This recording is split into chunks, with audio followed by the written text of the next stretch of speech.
Welcome. It is, of course, that time again. And that time again is the time for controller to be on. Marvellous, the controller is on. The correct window is there. And now we start the game. It's a time to start the game. It's all about the game and how you play it. It's all about controlling if you can shake it. Can you shake it? Oh, I could shake it all day long. You're a filth monger, aren't you? Yep. I'll monger that filth. Oh shit, it's FF time. It is. Fucking fuckers. That's what it's time for. It's time for a load of fucking fuckers. Every fucking day. No, it is of course Final Fantasy. It's Final Fantasy 13.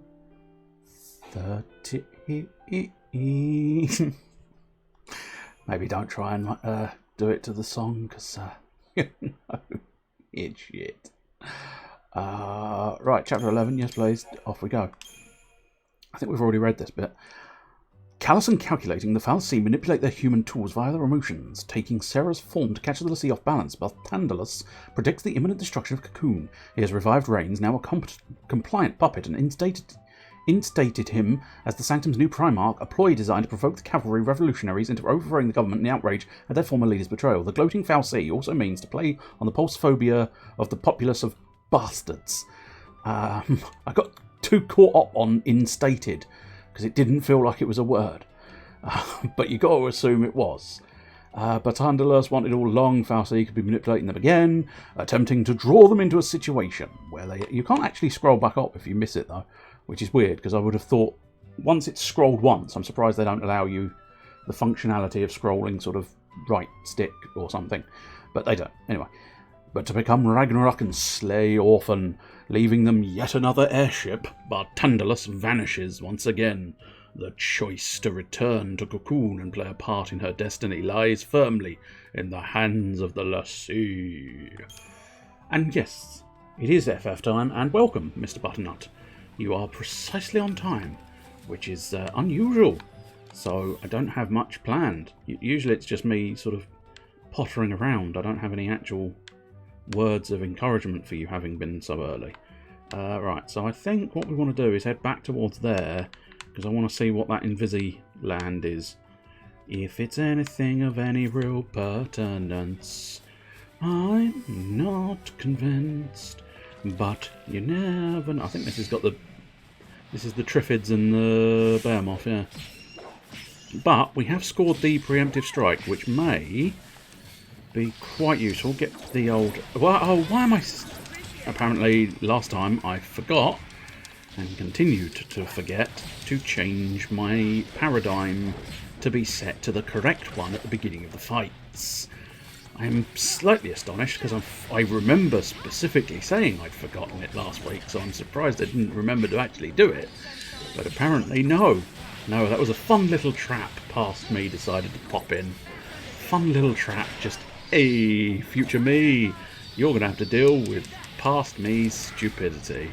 Congratulations. That is hugely frustrating. How fares your Final Fantasying, Mr. Butternut? On the first battle when loading this up, I say.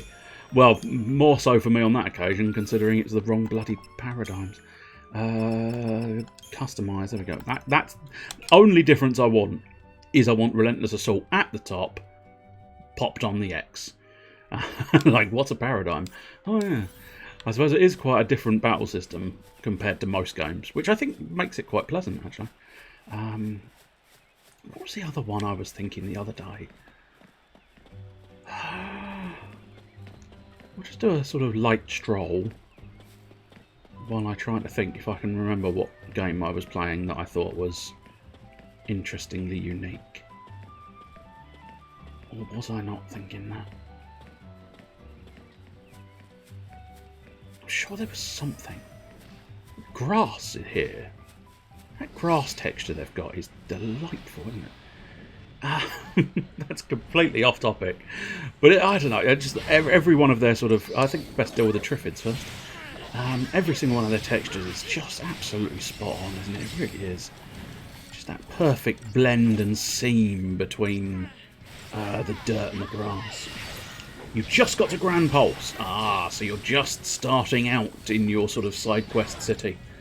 I'm on the road to side quest city. I'm on the road. I'm on road. I'm on road up north to side quest city. I'm on road to side quest city. So yes, you have all of these side quests to look forward to. I would recommend doing at least some of them. Quite as many as I'm doing at the moment? Not necessarily.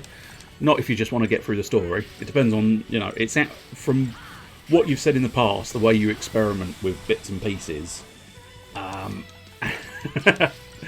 The way you experiment with bits and pieces, I wouldn't necessarily be surprised if you turned around and said, oh no, I plan on doing it all.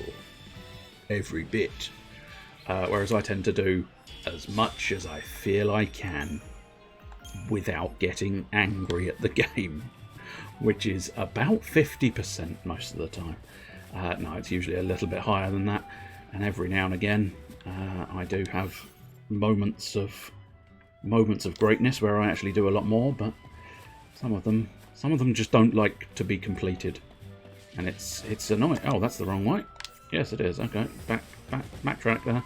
We don't really need to fight that man, so we won't at all. Yeah, Grand Pulse, as I said in the sort of the Twitter text, the Twatter's text, Grand Pulse is a little bit back and forth. I mean, I've been specifying that for weeks now, that Grand Pulse is supremely back and forth, back and forth, back and forth. This week is going to be even more so, because I'm basically going to be trying, at least, to just pop from one end of the map to the other end of the map, then from one side of the map to the other side of the map, just filling in gaps, really. Trying my best to just fill in as many holes as I can in terms of side quests. But in terms of if you're just fancying the story, I would still recommend doing a substantial amount of the side quests. I think if you try and aim, let me just see precisely how many I did. I think I've missed some of the ones I'm about to suggest you do, but still. Yeah, there we go. I've missed 18 and 19 somewhere online, which is one of the ones I'm trying to find. But if you were to get to maybe about 15, 15 is probably where you're looking at. If you do 1 to 15, at that point you're probably at about the right sort of level. Maybe even only 1 to 10 if you really want. If you want to challenge yourself. Like, I've done 1 to 17, and then loads more as well, but prior to sort of moving through the story, I did about 1 through 17. And yeah, it depends really on how sort of over-leveled you fancy trying to become, essentially, as to how many side quests you want to do now. I can't remember precisely how it works, so that's why I'm loath to leave at the moment. Take it as it comes, that's fair. That's a fair assessment. Because, I mean, as we saw, as was seen previous weeks, a lot of those side quests, once you pick up number 1 will take you to the enemy that's near the number 2 quest, which will take you towards an enemy that's near the number 3, and it does... There is a flow to it. Not 100% great flow, but there is a flow to it. So you can sort of follow it to a certain extent, but then obviously I've ended up managing to miss 18 and 19, which, I mean, I don't know. I could just blame my own stupidity, I suppose, or I could suggest that actually the game, you know, the game has a certain limitation to precisely how you find these places. Okay, so the Invisipath that we were seeing is nothing to do with this one. Is that a done one? Yeah, I'm fairly certain that's a done one. So yeah, we've pretty much cleared out all of those. Yeah, that's a done one. It's a bit early for the do-do-dos. I know. Right, what we want to do ideally is turn around, basically, I think is the idea. And head underneath. Well, I do feel like we have been here, which is intriguing. Clearly a layer we've not been under. Ah, bastard. Caught me. What a little shitey ball bag. Yes, indeed. The all-around's probably the better target, maybe. Especially because they're all clumped in a row, so... The auto battle recommends Blitz, and I stand by the auto battle on that one, for Blitz is the superior option. Plus, these are weak enemies, in fairness, nowadays. They are not going to put up much of a fight. I doubt they'll pick up much of a fight either. One thing you're still considering is what jobs to focus on for characters. I tend to like giving characters unconventional jobs. Well, then that's... Because if you're at ground pulse... Have you... I mean, you should know this yourself, but you're probably close, if not having actually unlocked all of their stuff now. All the possibilities are now yours. I think that happens when you get to Grand Pulse, or shortly into it.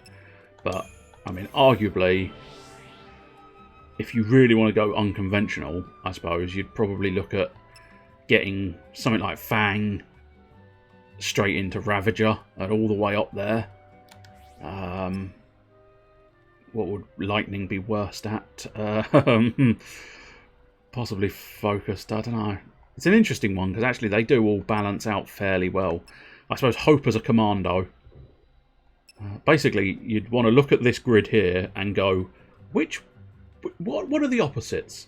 Because I've tended to lean into their specialties, which is why you've got, the boy as Ravager, Synergist, Medic.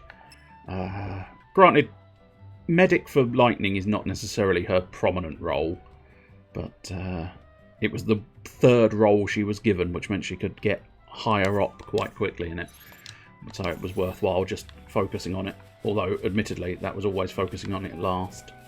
Now, oops, that's not the button I wanted. That's the button I wanted. So, how do you get... Oh, right, that's that. Oh, right, I understand the map now. Okay. Okay. So, no, I don't really want to go down here. This way is pretty much pointless.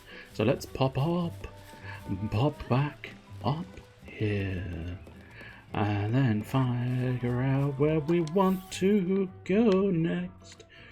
Probably if we follow the sort of manual path there, maybe, rather than teleporting to another location, we'll follow the manual path, see where it leads me. I must admit, I thought they would get the attack in, but I'm not necessarily going to avoid enemies, but I'm also not necessarily going to sort of worry too much.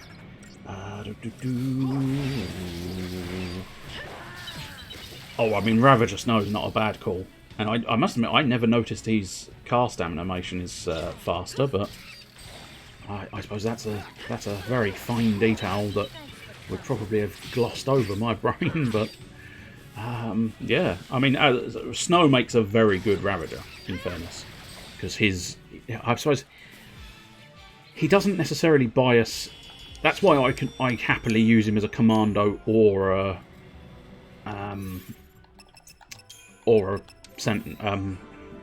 commando or a Ravager. Now, granted, my one is now biasing strength a little bit more, but I think most people actually bias strength.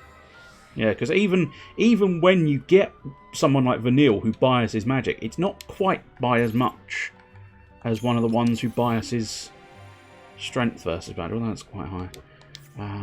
But, I mean, Snow swings both physical and magical damage. He swings both ways like that quite happily, because most of his statistical benefits are in his defense. But yeah, he's good. The auto battle was, yes, and yes, the auto battle, as I've said before, the auto battle is pretty damn good at doing its job. It chooses mostly. There are some occasions, some rare occasions, where I do sort of pull seniority over the auto battle system, where it's like, no, I know better this time. And do you know what? truth be told, 9 times out of 10, when I pull seniority over the auto battle, it turns out the auto battle was probably making the better choices. So, so I get put in my place and told to fuck off by the auto battle. But no, it's mostly one of the crucial things with the auto battle is it's mostly sort of, I don't know.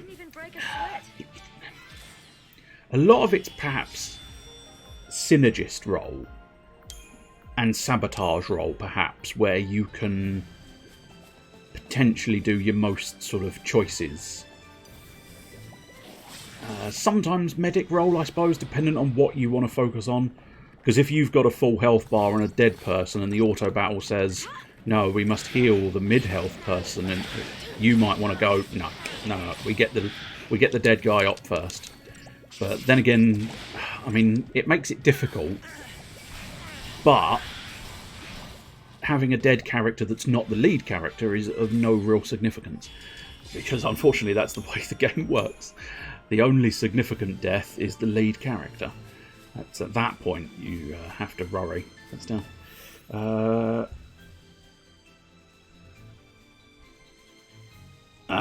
Yes. That is a very good example. Kept losing against the biggest Fang, insist on spamming slow and cursor rather than dispel. Yeah. That's, I suppose, did I say Synergist and Saboteur? Or did I say something else? Oh, I think I did say Synergist and Saboteur, yeah. I can't remember what the fuck I said. But nonetheless, Saboteur is one of the key ones, I think, because as you say, sometimes they do not bias the correct ones, especially because they never really discuss. Oh, that's wonderful. None of these have any immunities. That's good. But I don't know how the resistances work, because you've got, like, if it says it's status immune, that means that status is not going to work, and the auto battle will respect that. It will not try and slow someone who's immune to slow. However, if they're heavily resistant to slow, it will still try to do it because it thinks slow is the first thing I should probably do. Which, to a certain extent, I can't deny. Because if you've got a Synergist casting haste and a Saboteur casting slow, that's a good start to a battle. But as you say, if they're fucking around doing sort of that instead of dispel, that's always going to be an issue. Oh, that's a giant one. Do I really want to deal with that? I mean, fuck it, I'll go for it.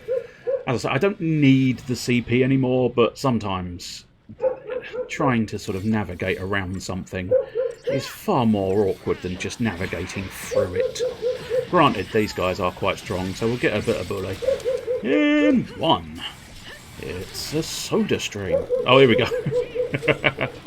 Although, admittedly, I don't need dispel, but nonetheless. But another one. I mentioned this one last week. Another one with saboteurs is the willingness. Okay, it didn't. It happened on the 5th one, which is just a pain in the ass. But if the saboteur or synergists don't tend to do it. Actually, it's only saboteurs because they. Oh, that was awful. Why was that so bad? Because I was 35 seconds instead of 29. Why didn't? I mean, that one. Okay, the star system in this, we discussed this last week. The star system in this is absolute horseshit. Because that was not a 1-star battle game. Come on, play the fucking... I mean, for lack of a better phrase, play the fucking game. But yeah, no, that should have been way more than 1 star. But yeah, a lot of the time, if you've got a saboteur, what they tend to bias is the idea of going, I want to put this status ailment on. And so what the auto battle does is go, well, I'm going to stack 5 of them. Now, because I think saboteurs do a little bit of damage with their sabotage, it doesn't necessarily affect you that much. But if you're just looking for those status ailments, which you kind of are, because I think the damage, if there is damage, it's minimal. And I might be wrong, maybe there's no damage, but I'm fairly certain there is a little bit. You're looking at the damage you're dealing is of no consequence. what you want is the ailments. And so what you sometimes have to do is you want to go cancel and then get straight back into the idea of getting into doing other things. So like here, if once again it hadn't been the last slow to hit, I'd have perhaps considered doing something else. But maybe, here we go. Maybe with Deprotect we can get something going. Nope, once again, in fairness, it just completely missed. But I suppose arguably, on this occasion, let's just double check. I wonder if it was the 602. Oh, I've got Fog, Pain, Curse Days. I've got my selection. In fairness, I don't actually need to come out of Bully, I don't think. Lightning as a commando, mixed with... I'm now more convinced, although... What are you talking about, game? 10 seconds should not take away 5 stars. I'm fairly certain when I was lower level and making a worse job of fighting them, I was getting higher star ratings. Now I've got way more opportunities for star things. Poorly. Well, apparently, yeah. Apparently the battle stars are very much like, don't bully the poor child. You're stronger than the Flan now. Don't bully him. Be kind. Rewind. Hardly worth the effort. No, well, I don't know, you say that, but, you know, a load of 1,160s, it's going to add up eventually, isn't it? Unless maybe it's because I'm dominating them so much that the stars have less effect or something, but I'm not convinced. I'm fairly convinced the stars are based on how well you do, no matter how strong you are. But, no idea. Have you began settling on... Because, I mean, I flick between the party members like it was going at... Like, you know, I flick all over the place with my party members. Flipped even, not flick. I wouldn't want to flick them. It hurts. It's unpleasant. But do you think you've settled on a team? Do you have a sort of notion of, you know what? When I get to that final battle, do you know who I'm going to rely on? I'm going to rely on... For me, I loosely suspect Snow Zaz Vanille. I think that's probably where I'm going to end up leaning towards. Lightning's a bit of a sort of... Lightning's an interesting one, because of course she is very, very, very good at what she does. I just don't like her as much as I like Snow. Which means I kind of want Snow. But also, Snow makes a very good Sentinel. And if I want a Sentinel in the party, I kind of want Snow. And then Zaz Vanille, Synergist, Sabotage. But then again, I can't deny Fang Zaz Vanille. That is double Sabotage. Do I really need double Sabotage in that situation? No, not especially, but I mean, it wouldn't hurt, and mostly you'd have Zaz covering Ravager, Vanille covering Ravager, Vanille and Zaz covering the 2 bully techniques, Synergist and Saboteur, and Fang covering Sentinel, so I could be leaning towards a Fang Vanille Zaz one. Oh, hello? Is that what I have not done? What the fuck is this? Absolute horseshit. But that is number 32, so it makes a degree of sense that I've never done it. But still, Zaz Snow Lightning, which felt good. It was light on Medic. Yes. I mean, you could probably get Saboteur, maybe, in one of those. Probably, if you did want to go Saboteur with one of those, I'd probably go Snow or Lightning so that you've got Synergist and Saboteur at the same time. Lightning, of course, does not make a good medic. But I don't think Snow or Zaz would end up making a good medic either, because they're both late to the role, which is why Vanille kind of has to step in. And yeah, I suppose defensive buffs you're lacking, but I think really with Zaz having the offensive buffs first, it gives him that sort of... It gives a certain level of benefit, I think, because if you're attacking something... I find in this game, when it comes to a battle, if you've got your attack buffs and the ability to survive their strongest attack, you can usually win. However, what tends to happen is either you can tank their strongest attack, or their strongest attack will wipe you out in one go. And if it wipes you out in one go, you don't fight that enemy. Yet. It's a bit like last week. You may have seen, I can't remember if it was last week or the week before, and, you know, I'm not necessarily expecting you to have your eyes glued to the screen permanently in any fashion, but nonetheless, you may have spotted last week when I ended up accidentally coming up against one of the Ortoises. They are basically insta-kill, and there's nothing I can do about that at this stage. Their stomp will kill me. You can't stop that. It's a fact. Yeah, I mean, Hope, the only other synergist who stands a chance of getting haste. Well, I say that, if you do branch into other people doing other jobs very early, you might stumble upon a proper hardcore secret or something. You might suddenly find that someone excels at one of these in a sort of very unexpected fashion. So I must have... Yeah. Okay, that's 54 and that's 52, which I think... In the 50s, I think we're looking at the 50s being a little bit too much for me at the moment, but the 30s, we're going to have to wait and see. We've got number 32. Oh, that's an interesting... Yeah. Oh, God, I love the fact that they've... Because this is the first time we've ridden a chocobo with Fang. And I love the fact that she's got a unique way of... I mean, everybody's got a unique way of sitting on a chocobo. And I love the fact that hers is so casual. Although, you know, you got to admit, she is going to fall off of that chocobo. One false move and she is going to come a cropper off of that. But it is still incredibly good that they went to the effort.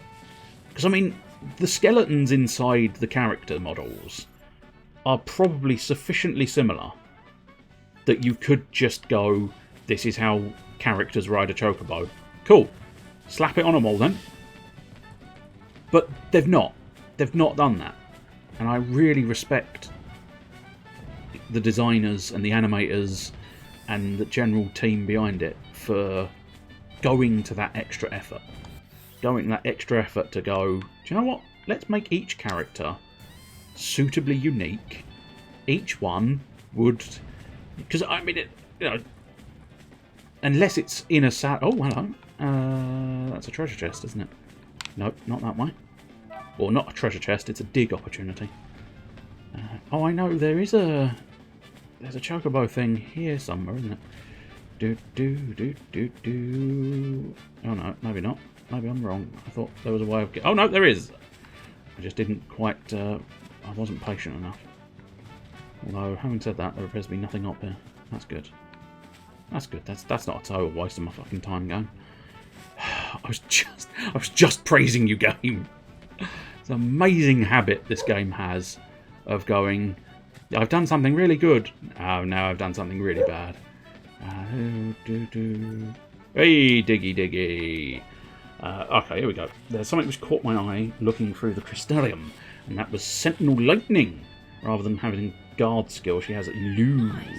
Effectively a dodge-based tank. Interesting. Very interesting. Let's have a look. Oh, hang on. Let's see if I can find... For fuck's sake.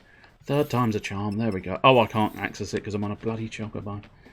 I mean, you could have done me a little bit of a favour there and not had that as a thing going. It was unreal. I was praising you so hard for your animation work, and then you come up and go, there's a space up here that's a waste of time, and no, you can't access anything whilst riding a chocobo. You guys. Okay, that's suspicious. How do we dismount? There we go. That's suspicious, because that's a tiny wolf. And that's number 32. So I suspect that tiny wolf has more potential. He's more than meets the eye. Let's have a look at Sentinel Lightning. Let's see what she has got. Because I don't... Oh, actually, yeah, Sentinel was the one I went towards, so I may have stumbled across it myself. So there's counter... Death Ward. Unless maybe I've gone past Elude.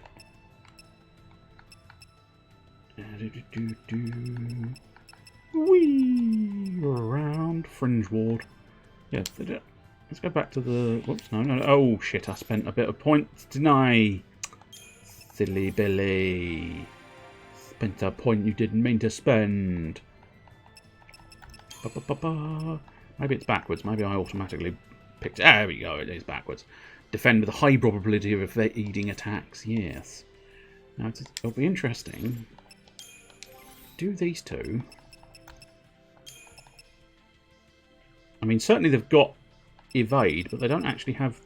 Because was that... I should pay more attention every time I've done this. So, is that an active ability? Elude. Come on, there we go. What is it? Ability. Yes.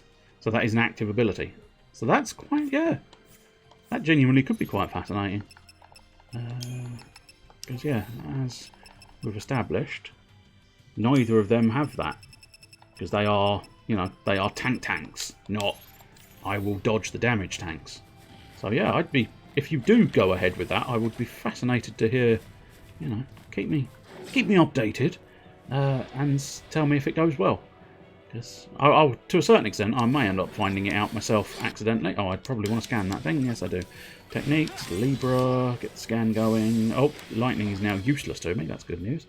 I think we definitely want to do a bit of bully. Yes, a little bit of bully sets you right. A little bit of bully is what you need tonight. Everybody needs a little bit of bully. Good. Oh, good. We've got both status ailments there immediately. And that's what I'm talking about. Because I got them immediately. Oh dear. Diversity, please. We need a little bit of diversity. Oh, yes, we do. Oh, yes, we do.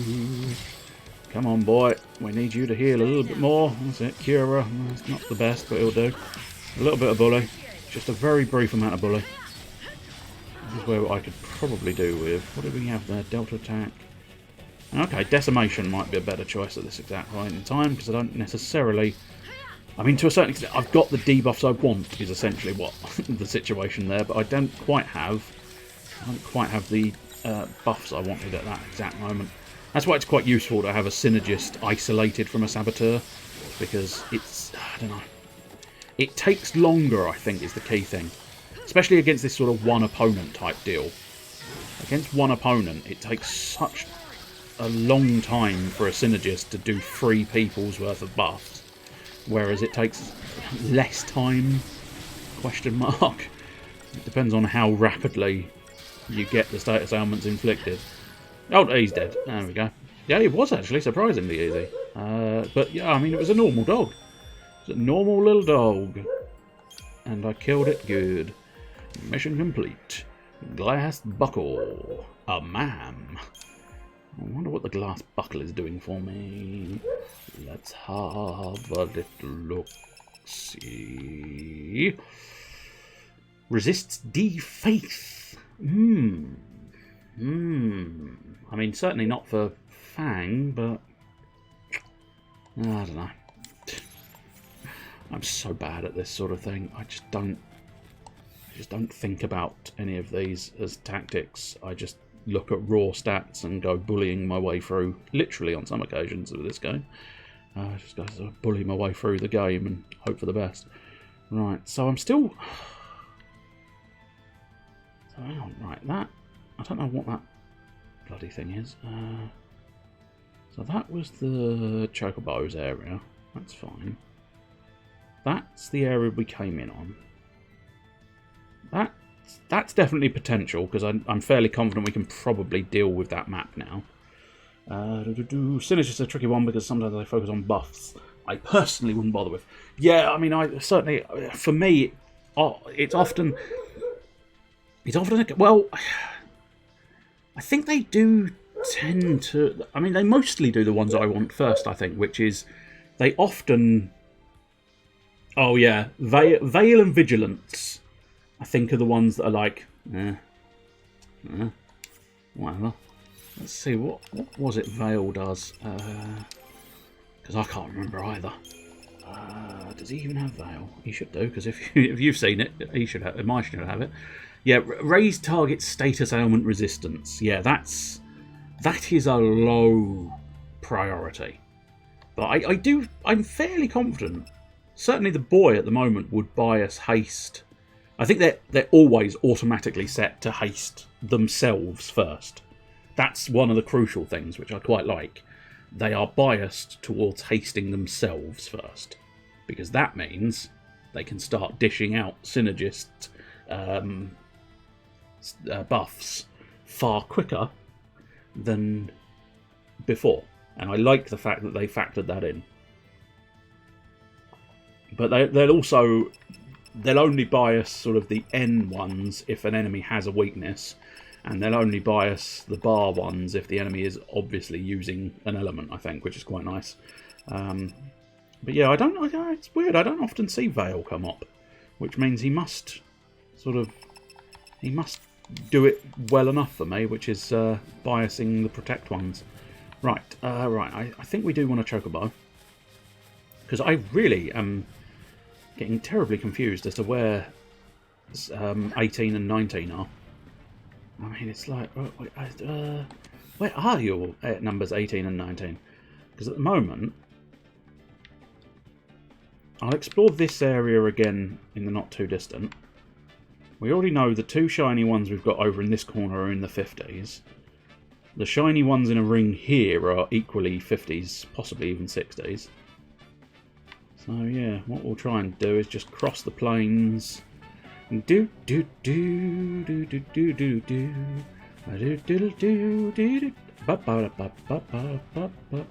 I'm still going in the right way.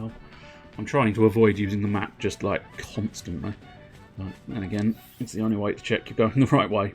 And I am not going the right way. That was full on lucky point to check that map, because otherwise I'd have been wandering off into the completely wrong area of the map. Oh, must you? No, okay, not this way then. So are we thinking this way a bit more? Could you not be a problem, child? It's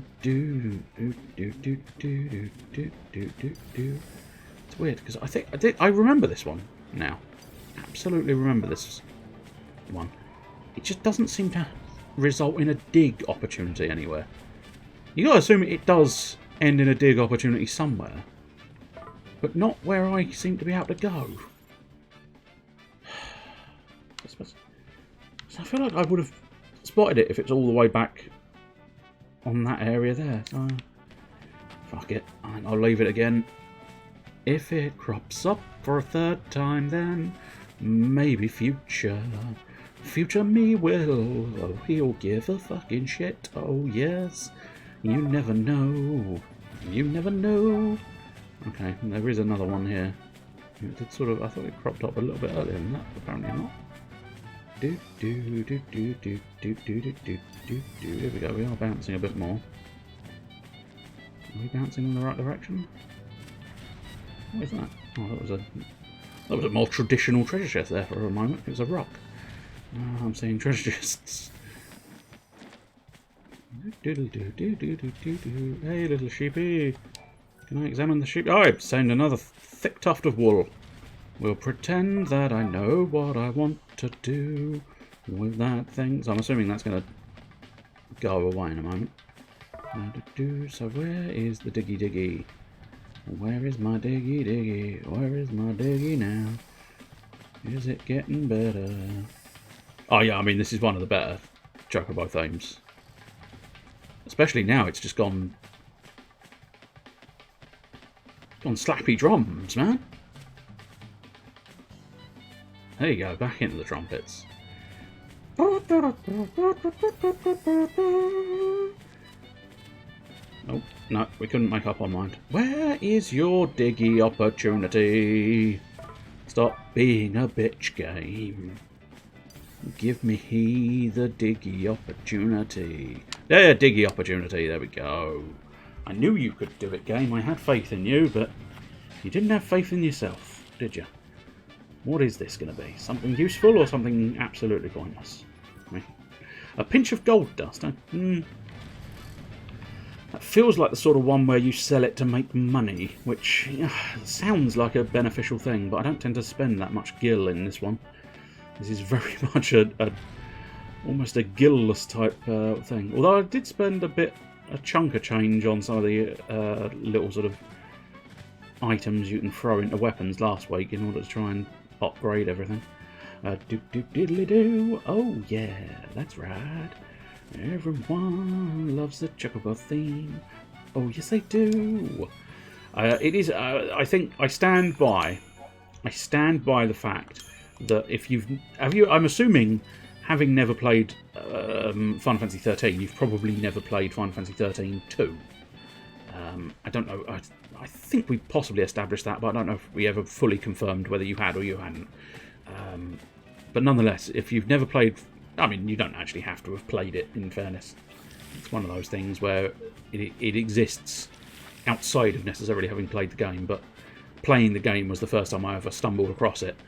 But 13.2, when I picked up a Chocobo, I thought I was just going to get a little sort of do, you know, like a bit like the jazzy theme here, or, you know, something a bit more traditional. Oh, you shiting ballbag. Get off, dickheads. I thought it was going to be just like a little light, playful version of the Chocobo theme. But then it was feed the grease to the Chocobo, make him go. And it's hardcore. It's hardcore metal, and it's wonderful. It's called Crazy Chocobo, and it's one of the ones I use in the 5-minute timer at the beginning because I just love it so much. It knocked me down.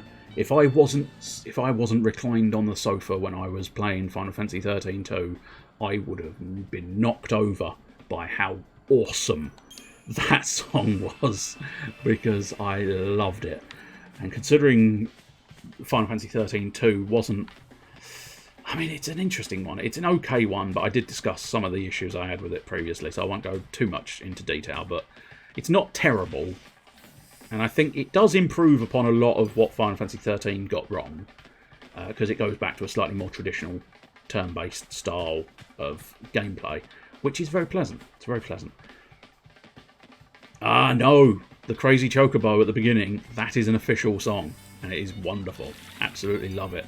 And I think it is possibly, and this isn't necessarily meant to be a detrimental statement against Final Fantasy XIII 2, but it does end up sounding a bit like it. But it's more how good Crazy Chocobo was for me.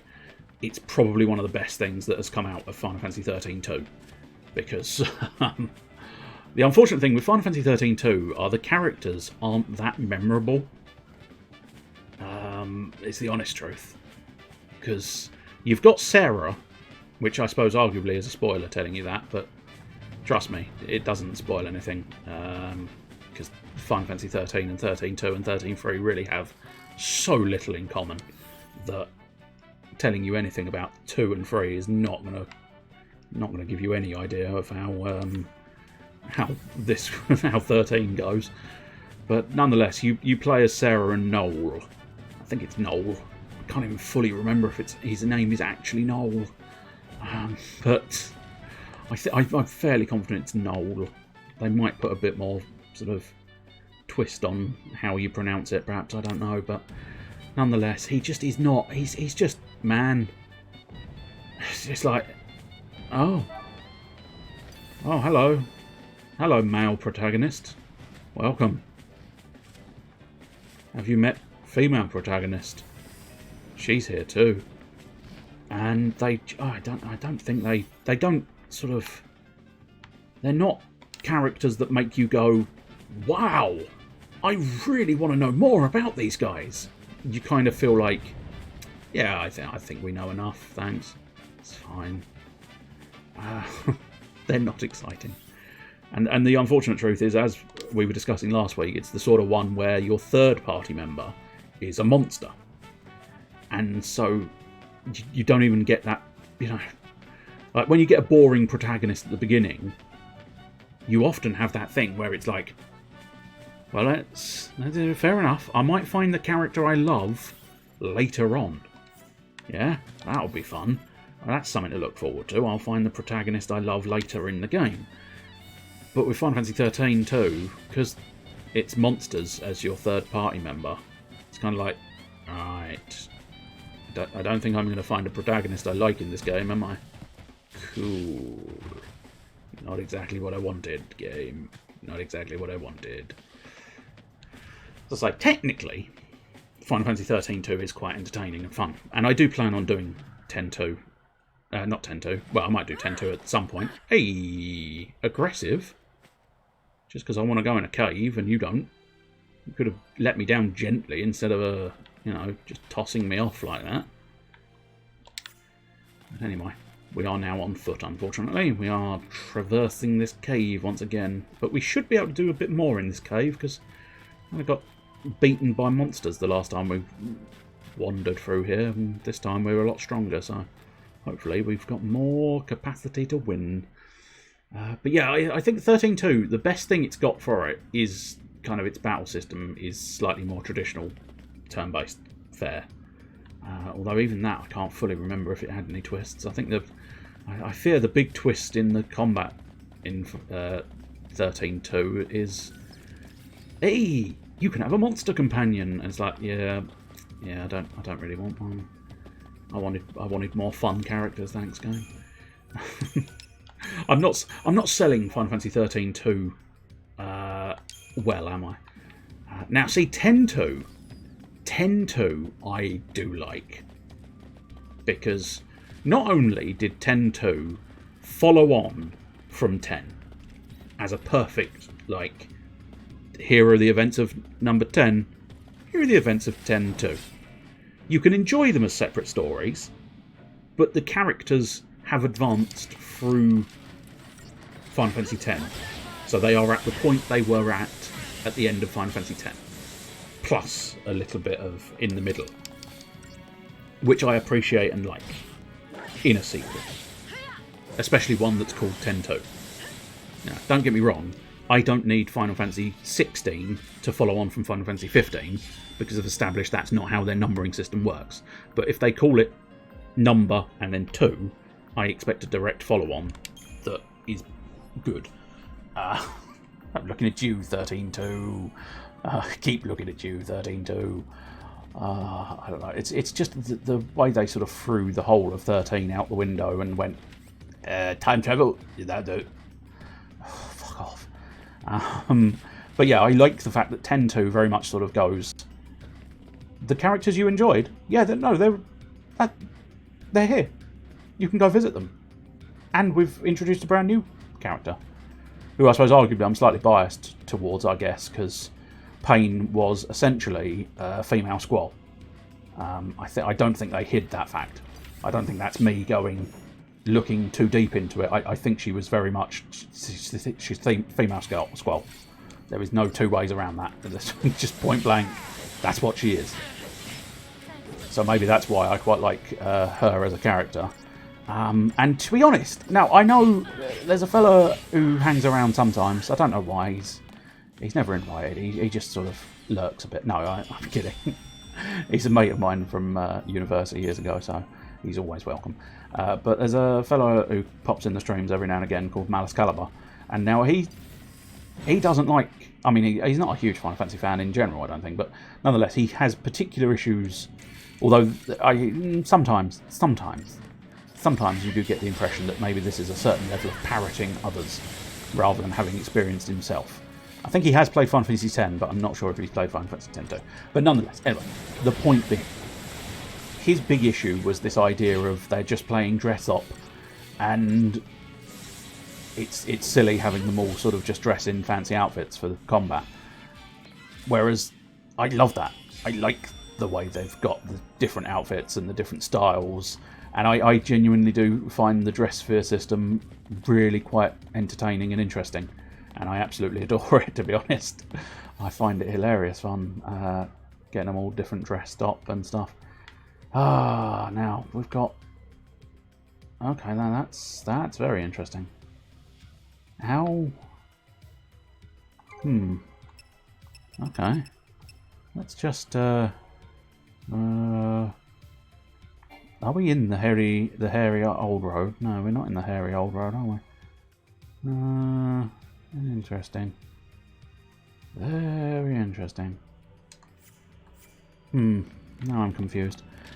But yeah, no, I did enjoy the dress fair system because it's just a class system. Let's be honest. It's like the job system from the earlier games, and I liked that. And I liked the way they sort of... there you go. That's exactly what I was just saying. You may have a 20 or 30 second delay on that one, but nonetheless, we are in full agreement there. That's what a good FF job system is. Exactly. And I absolutely adore it for it.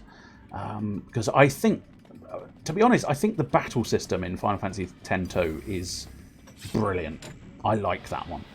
It's got, if memory serves, it's ATB. They go back to ATB, which is almost a shame because I don't know. There's now it might be a case because Final Fantasy X must have been one of the first Final Fantasies I played because I was quite late to Final Fantasy.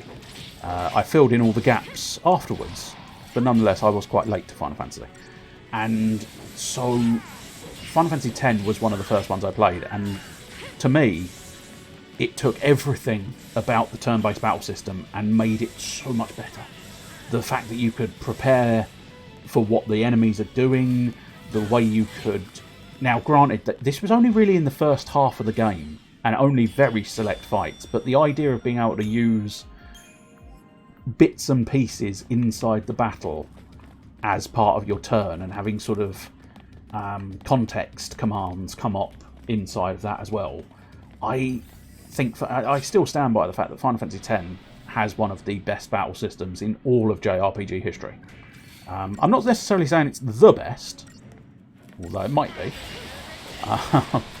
but it is definitely one of the best. Probably a lot of it's because you could change characters on the fly. I think that worked so well, because when you needed a mage, you flipped into Lulu. When you needed the aerial combat of...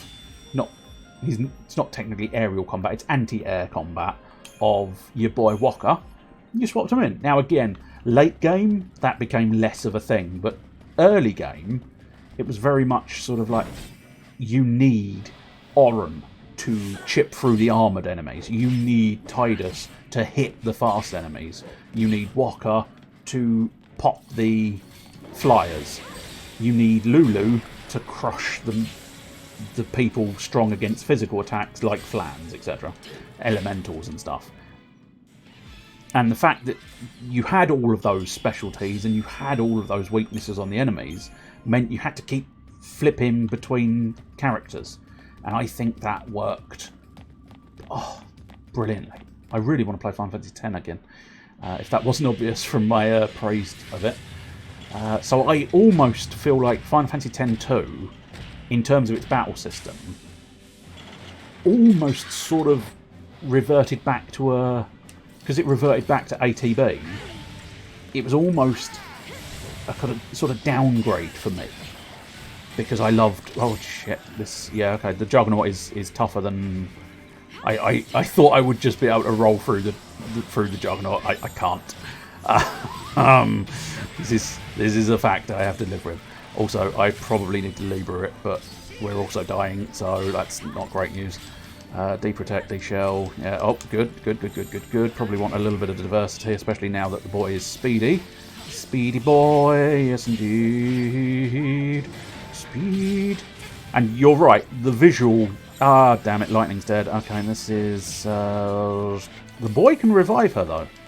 The boy can revive her. Thank you, the boy can revive her. Good lad. I do...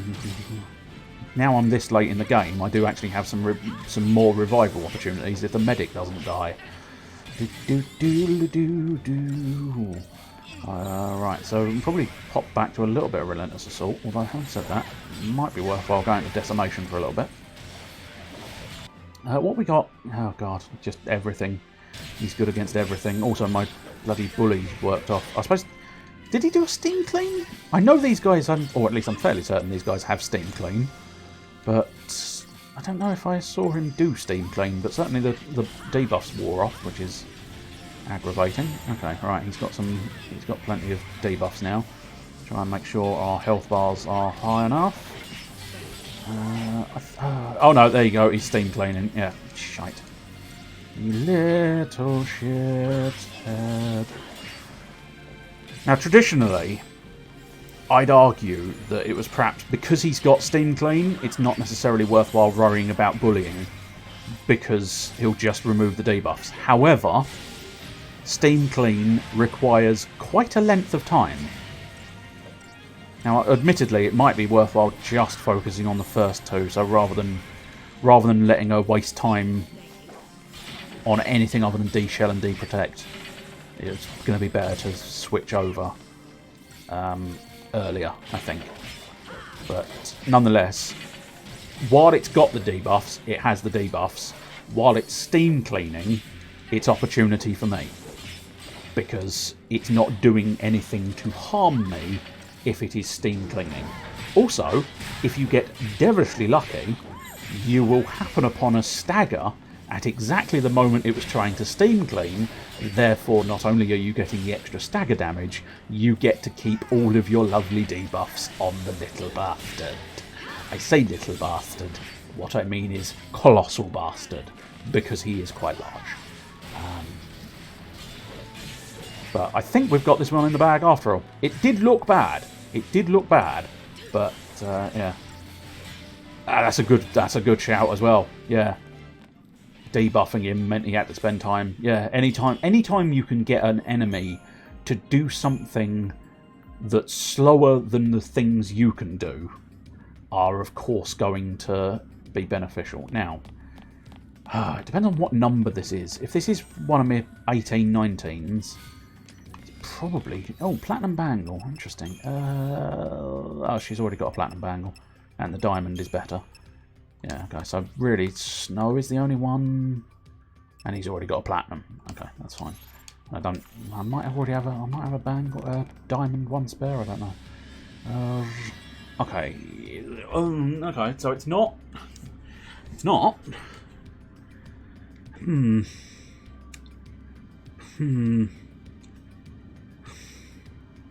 I hate you, game. This is where you really... This is where... Again, this game is full of... Yes, I love you. And I hate you. But I do love you. But, you know, I do hate you as well. You can only take one of these quests. Which, to me, is a limiting and silly decision by the designers. Because it means... If I don't take this quest... I have to run back here to re-get this quest. If I take this quest, I'm going to have to run all the way back to the other quest in order to get that one back, in order to run all the way back here to try and find the thing. Do you see why the system is flawed and irritating? And I hope it's not. I suppose I always like to give these companies the benefit of the doubt, but I kind of do suspect in the back of my brain it's an inflation of playtime. Because no matter what I choose here, I'm going to have to spend extra time. Now, granted, I'm spending quite a lot of time complaining about it, but that's the point. I'm a man on the internet. I'm allowed to. It's my God-given right to complain about things. But no, I know I'm wasting time complaining, but no matter what I do in this situation, I'm going to be wasting some time. So yeah, I mean, this is Taijin's Tower. I think the most efficient way of me... Whoops, no, hang on. No, I did want to abandon the quest. Sorry, game. Please come back. All is forgiven if you just do it correctly. There we go. Mission commenced. Right. I think the most efficient way of doing this at the moment is I'm going to just back out of this cave, use the teleporter to zoom over to Taijin's tower, and then that way, I say it's most efficient, they've fucking respawned all the pissing enemies. Utter dickheads. Utter dickheads. But then the teleport one is in here as well. Which means I'll have to go and find the teleport one at some point. Or make the effort to go in and deal with the teleport one. Oh, God, didn't you just hate it? What? The solution? Used. Oh, yeah. Oh, God, you're... yeah, you've played the game now, haven't you? You know how you're supposed to do things. Yeah, you're right. I should use the self-spray. But do you know what? I'm not going to, because I don't use items. I might need that stealth spray at the end of the game. Once I've defeated everything, I'll hide from the end credits. That's what I plan on doing. I'll spray all of the stealth spray right at the end of the credits so that I can hide from all of the people who made the game, who probably want to kill me for complaining so much about their game. But yeah, no, you're, 100% spot on, and I can't deny I had almost forgotten the stealth spray existed, and I should, but do you know what, to be honest, it's easy enough to just plough straight through them at this point in time at least, and, you know, I'm getting 2,380 Crystarian points, and, you know, they're soon adding up. I mean, look at that, we're up at 62 grand. Now, granted, that's not going to get me very far nowadays, but nonetheless, 62 grand is 62 grand more than zero. And sometimes that's all you really need in life, is 62 grand more than zero. Cool, what I wouldn't want to do with 62 grand. And by what I wouldn't want to do, what I would want to do is just pop it in the bank and save it, because I am a hoarder. Yep, that's it's just been double defined there, isn't it? I don't want to use my stealth sprays in case I need them. And if I was given 62 grand, it would go straight in the bank. I don't want to spend it in case I need it. Oh, I mean, you do not get much gil in this game at all. In fairness, I don't... Yeah, in terms of actual gil, you don't receive that from enemies. I'm assuming you're aware of it, but if you look... I'll go through it anyway, but as I say, I would think you're aware of it. And if you're not, this will be lovely. Right at the bottom, ignore the adamantite because that's not it. It's just unfortunate I've only got one of these available. Although Cactuadol, yeah, I'm keeping the Cactuadol because I don't want to give it up. I also don't really want to give up Moogle Puppet. But I think, and this is where sometimes I like to keep these things just in case, but I am relatively confident anything that states can be sold for a premium is what you get your money from. So at the moment I've got sandy grains of gold with my gold dust. That was an impression of the wrestler Gold Dust, if that wasn't obvious, and it probably wasn't because I haven't seen him in so very long that I can't remember precisely what he used to do. But yeah, you basically just sell. These things can be sold for a premium because the only reason, as far as I know, and don't necessarily take this as 100% gospel truth, but as far as I know, the only thing you do with components is stick them in weapons. And anything that doesn't give you much points when stuck in a weapon, chances are, like Gold Dust, I suspect will give you bugger all experience if you try and stick it in a weapon. However, that usually is a good sign that it is sell it and you'll get loads more. And it took you a while to figure out, yeah. I mean, I think it probably...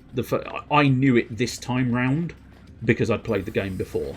Whereas I think the first time I played it, I was very much... I was running probably a substantial chunk of the game going, why can't I afford anything? I mean, you're offering me these Phoenix Downs, but I can't seem to afford them. Is this just some kind of... They've added some kind of survival mechanic in there?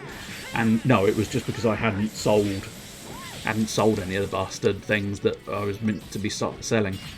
As if there was any doubt.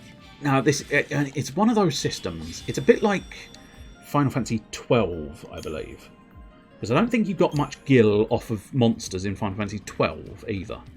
And there's a part of me that goes, quite right. Monsters don't just have random piles of money lying around, do they? No. You take the parts of the monsters and you sell them. That's how you make your money. And that's how it should be.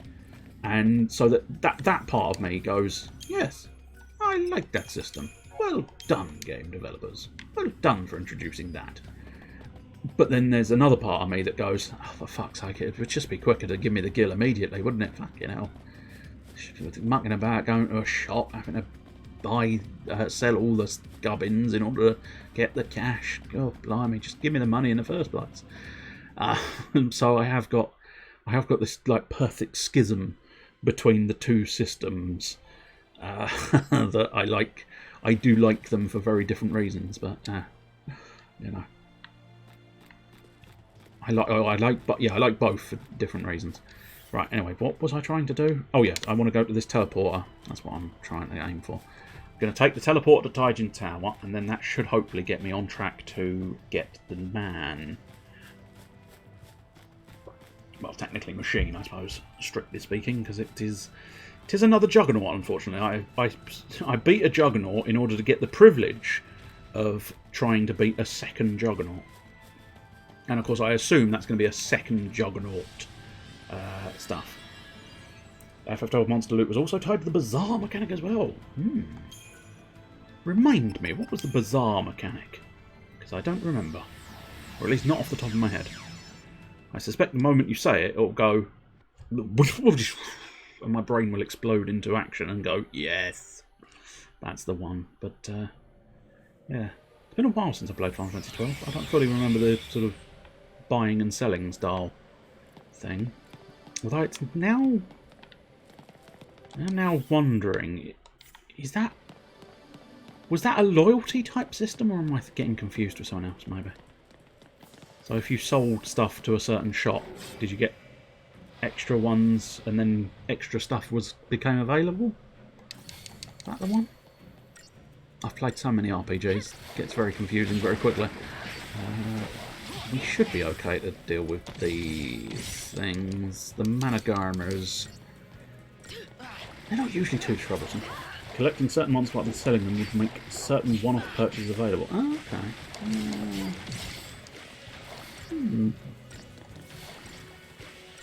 Now it's either I just, you know, there's one of two things. I either just don't fully remember that, but did experience it, or I didn't experience it because I didn't do the shopping properly. I mismanaged my shopping. The problem I have with it, I didn't tell you what monster parts. So I may have stumbled across it, but it didn't stick in the brain, or I may have missed it completely, I suppose. It's always fascinating, the idea of being able to miss something entirely. I had that with Yakuza 7, the Like a Dragon Yakuza, which is Yakuza 7, but it's not actually numbered technically, I don't think. Which is why I don't know whether they're going to go back, you know. It'll be interesting to see what they do with the next Yakuza. Whether they sort of carry on with Like a Dragon style mechanics, or whether they revert back to form.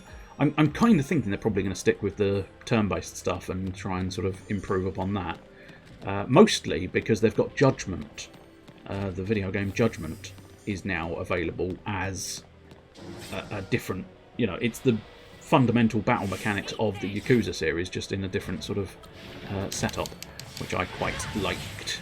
I do like Judgment, and I look forward to the next one, because I think it's going to be good.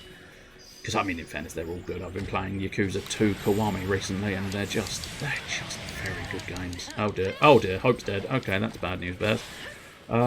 Shall we... no, I think we'll just go with Renew. It might be slightly easier. Difficult to say for certain. Right, so we've got Medic at the moment. I'll read that while I'm here. Basically, whenever you ran through a new area, collected new monster bits and sold them, it would pop it would pop with new shit available in the bazaar. Okay. Okay, so it's probably just one. Oh, dear. Okay, no, I think this enemy might have been a mistake. I may have made a boo-boo. I may even have made a yogi, but at the moment I'm just relatively confident about the boo-boo. But then again, now we've started debuffing it, it might start getting locked in a bit more of a steam clean routine, which should give me a chance, maybe. But it hits hard. It hits harder than I would like it to hit. I must admit, while it's currently in there, decimation would probably be the better choice. By gum. I suppose they potentially are based on. Although I would possibly... no, they're not... Well, yeah. There's a part of me that often looks at those and thinks Magitech armour from 6. But they're not quite... They would be bigger than the Magitech armour from 6. Because, of course, the Magitech armour from 6 is sort of a little closer to human size, although obviously the precise dimensions is difficult to gauge in pixel form, because you're looking at... They take up not much more than a character's position, but I imagine they probably do look... they've probably been in it. They're that sort of... They've got a shape of robo enemy, they're going to use that shape of robo enemy. Right, get a bit more bully out. Get a bit more bully out, which will hopefully... Oh dear, Wrecking Ball! Okay, well, that's not the paradigm I wanted. Also not the Wrecking Ball I particularly wanted in my face, thank you, game. Didn't really need that Wrecking Ball in my face. Reimagine this. Oh, I mean... to be honest, I can't... I genuinely don't think I could say enough good things about Final Fantasy VII Remake. Oh, I mean, that living house. Yeah, right. That... Okay. I could say some bad things about the Final Fantasy VII Remake, which is mostly that house. Because, especially... I don't... Have you... I'm assuming from the sentence, I'm making the assumption you've played Final Fantasy VII Remake. And by the statement, bloody living house, I'm even more confident you've played the remake, because... God damn that house. Have you tried it on hard mode? Because I did, and I regretted it immensely. Have you completed it on hard mode? Because I ended up just going, nah, not for me after all. Once I got to that living house, but I don't know. I couldn't do it physically in the battle, and oh, you haven't tried hard. Oh, I see. I got you. Yes, I have played Final Fantasy VII Remake. I haven't tried hard mode. Cool. Oh dear, not a very good star rating, but we got through it. That's good enough, I suppose. But yeah, that house was a nightmare on normal mode, so I wasn't exactly holding out much hope when I tried it on hard mode. But the problem with hard mode, and it's weird because it's one of those ones that's a strange sort of... Now see, that's weird, because I don't think it's necessarily that. Or maybe just different interpretations of the same idea, perhaps. But I don't think they specified that it had no MP recovery, because I think you can... I don't remember you just naturally recovering MP from normal mode, but maybe you did. I don't know. But yeah, I mean, fundamentally, that is the problem. That is the issue. Because in hard mode, what they do is they just go, you can't use items anymore. And now for me, throughout the first few chapters of hard mode for the remake, it was very much like, oh, I didn't use items when I was playing on normal mode. This is fine for me. Because I don't use items. It's the problem and the curse when it comes to this thing. Right, oh god, I don't remember which one's which now. Maybe it's the Northern High Plain? Don't know. Oh, it's no MP at benches and no items. Ah, okay, I see. Yes, that would be a problem. Although I think you can use items outside of battle, so you can recover MP outside of battle, perhaps. I can't recall precisely, but nonetheless, one of the fundamentals is inside battles you definitely couldn't use items. And it was like, okay. The first time I did the house, it was kind of just brute force and ignorance. When I finally beat that house, it was absolute brute force and ignorance. Because I didn't fully appreciate, or I think it is more I didn't appreciate the elements weakness system the house was employing, because I wasn't really using the correct spells at the correct time, and I didn't even have my materia set up that much for spells as much as was perhaps expected to in that fight. But then, of course, I slowly but surely understood it and looked it up and sort of understood how the boss worked. So in hard mode, I had the knowledge of how you're supposed to beat the house. And the problem I found was, of course, I stumbled across the fact that I'm going to cast this correct spell at you and do a chunk of change. Superb. I'm going to do that again. Oh, you've hit me. I'll have to heal myself. Of course, with my magic, because I can't use items. Now, right. How? I don't seem to have beaten you, house. And I no longer possess MP. And I can't seem to use the items.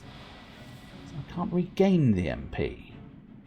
So would you care to give me a clue how I beat you now, house? And I am assuming the only way to do it is potentially the brute force and ignorance way, but of course, because it's hard mode, even brute force and ignorance doesn't really... It didn't seem to do much against the house. You had to try and use the full method. But you didn't have the MP to use the full method. And you couldn't replenish your MP. So you kind of got locked in a sort of, you're going to die, we're going to laugh at you because we're the game developers of hard mode. And so it was very much at that chapter. I think it's about chapter 7 maybe? Something along those lines. Chapter 6 or 7 I think was the house boss. And it was like, I see. I understand. I'm walking away now, Final Fantasy VII Remake. Before I lose my temper and throw you out the window. Because I liked you. I really liked you. And then you pulled that shit on me. And so I think in order to preserve our friendship, Final Fantasy VII Remake, I think it's best if I walk away. If we give each other a bit of space, we can retain the love. And I think it would be better for both of us. So yeah, I didn't complete hard mode.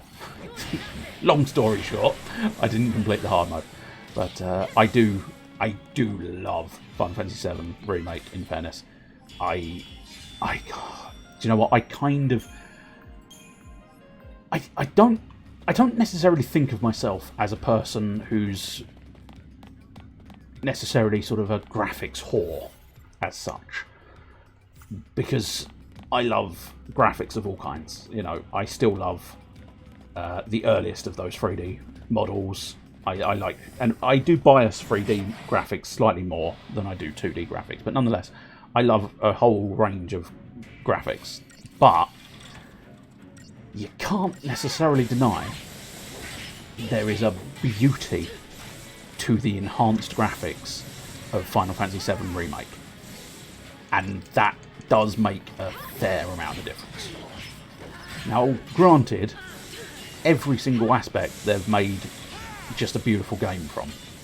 So the gameplay, the graphics, the sort of the redone storyline, because I know that's caused a bit of controversy. You know, there's very much a split camp of, no, it should have been the exact storyline again.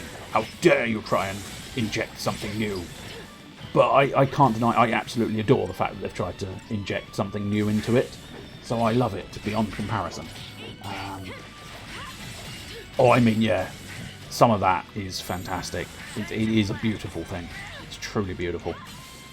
And I do feel, oh shite, I do feel like a shite.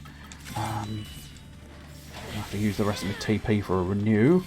And then I really just need that box phalanx to fuck off, please. There we go. And now that hoplite to fuck off, and now the other hoplite to fuck off, please. There we go. Thank you. Thank you for fucking off. I do appreciate it.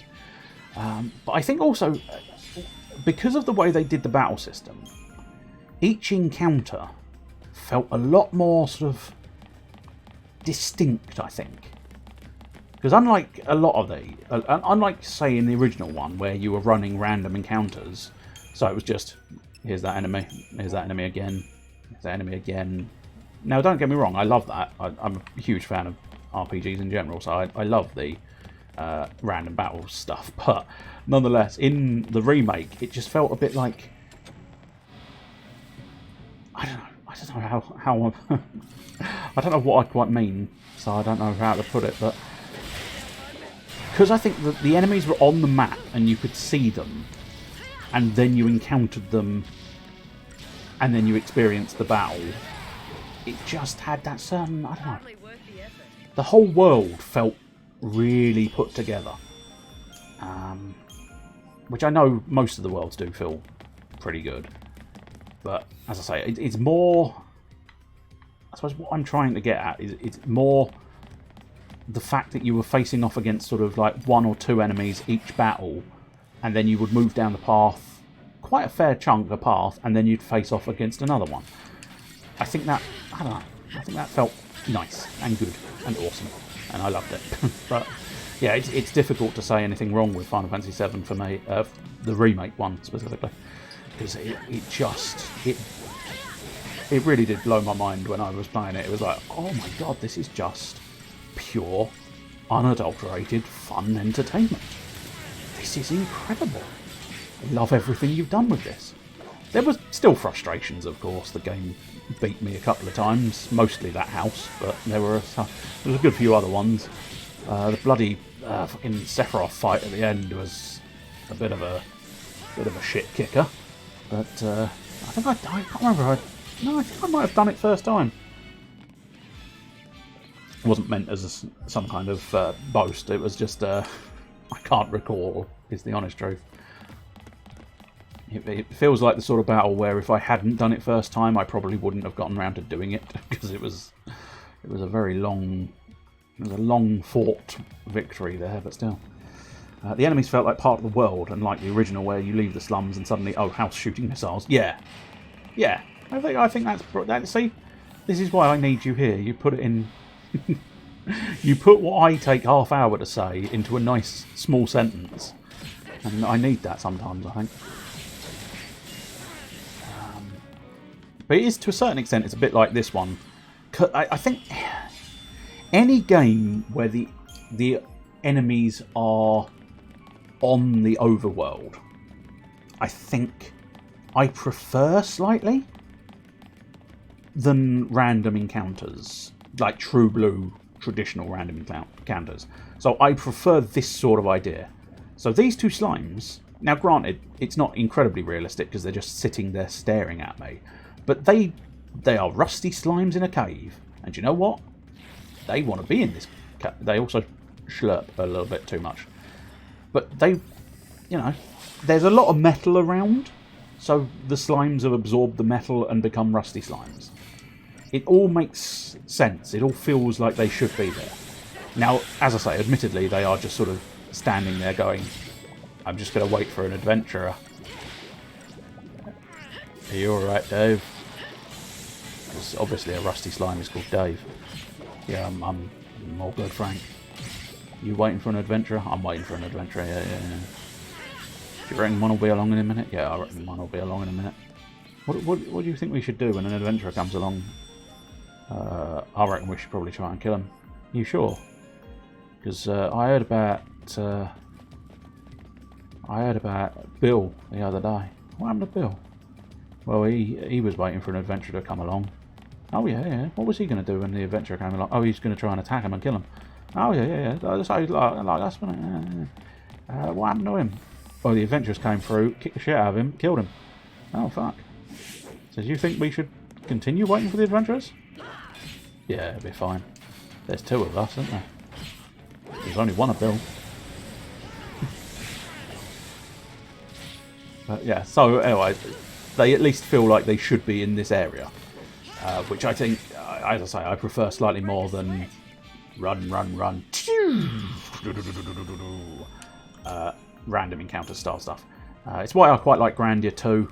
Grandia 2 has a similar idea, although there's sort of 2 levels of overworld monster, of course, which is, on one hand, like in this, you see every monster you're facing on the overworld.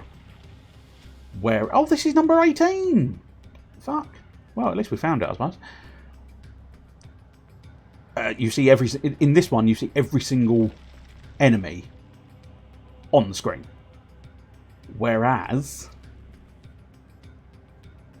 with Grandia 2, you see a representative enemy on screen, and then it expands in the battle, which is often done as well. Subnautica. I have played Subnautica. It's very good. It grew a little bit tedious, I can't deny, because it's one of those ones where you have to just keep going and doing this, and then you realise you need more of that, so you have to go out and get some more of that, and then you realise you need more of this, so you go in the opposite direction and get some of this. So it does start grating a little bit, but it is, it is very good.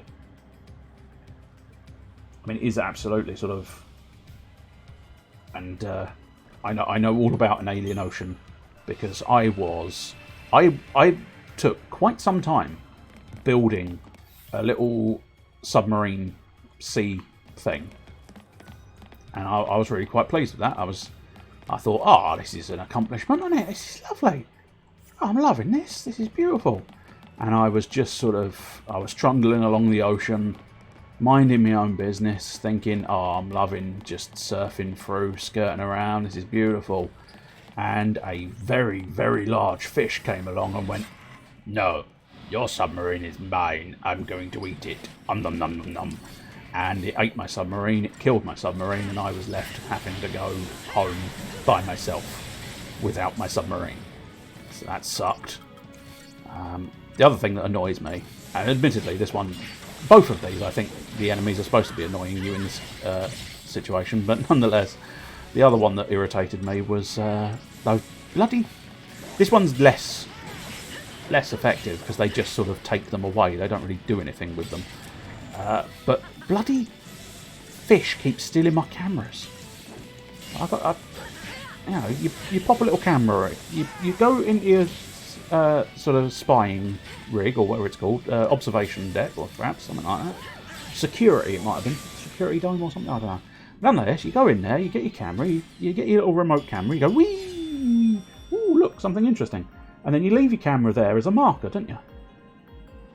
No. Bastard fish. I'm just going to swim towards my marker. No, that's funny. I swear my marker wasn't this far away, was it?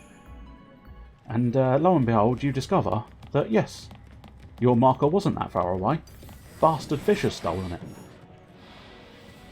But outside of those 2 issues, and as I say, I think the unfortunate truth is it is one of those inevitable elements of a survival game.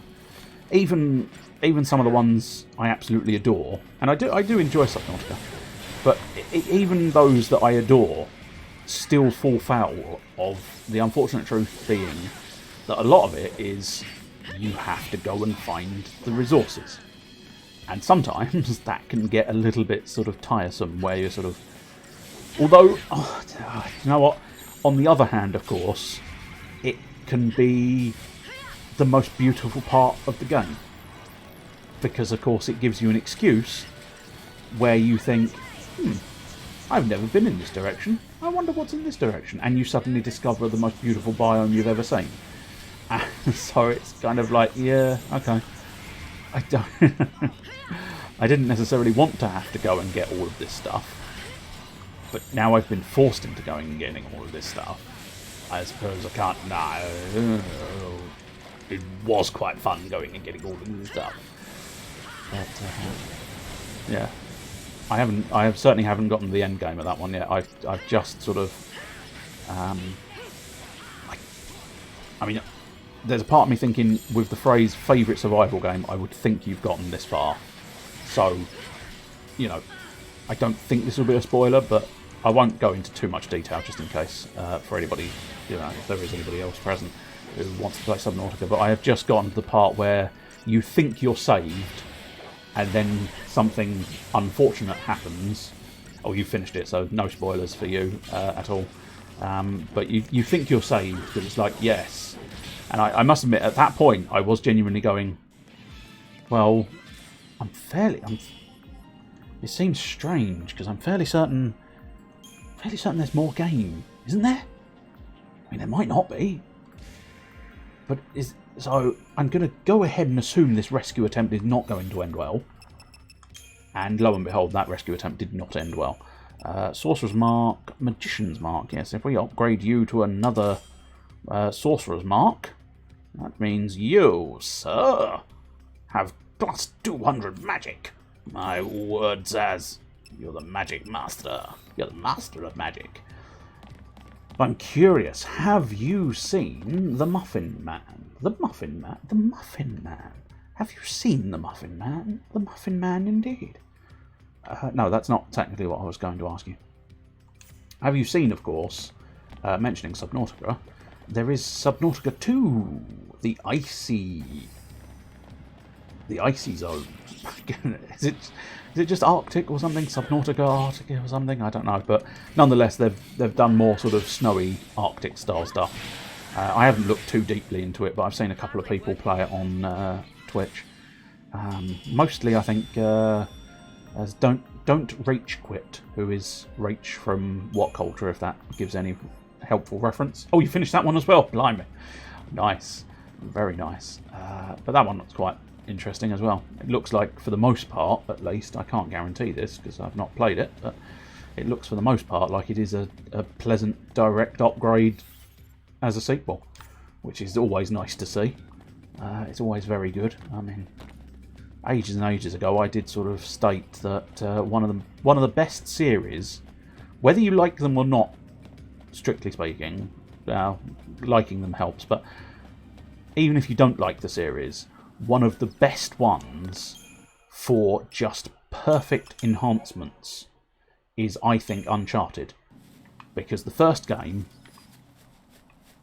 is good, I think, but the crucial element is the second one improves upon everything the first game did, and then the third one improves upon everything the second one did, and the fourth one improves upon everything the third one did.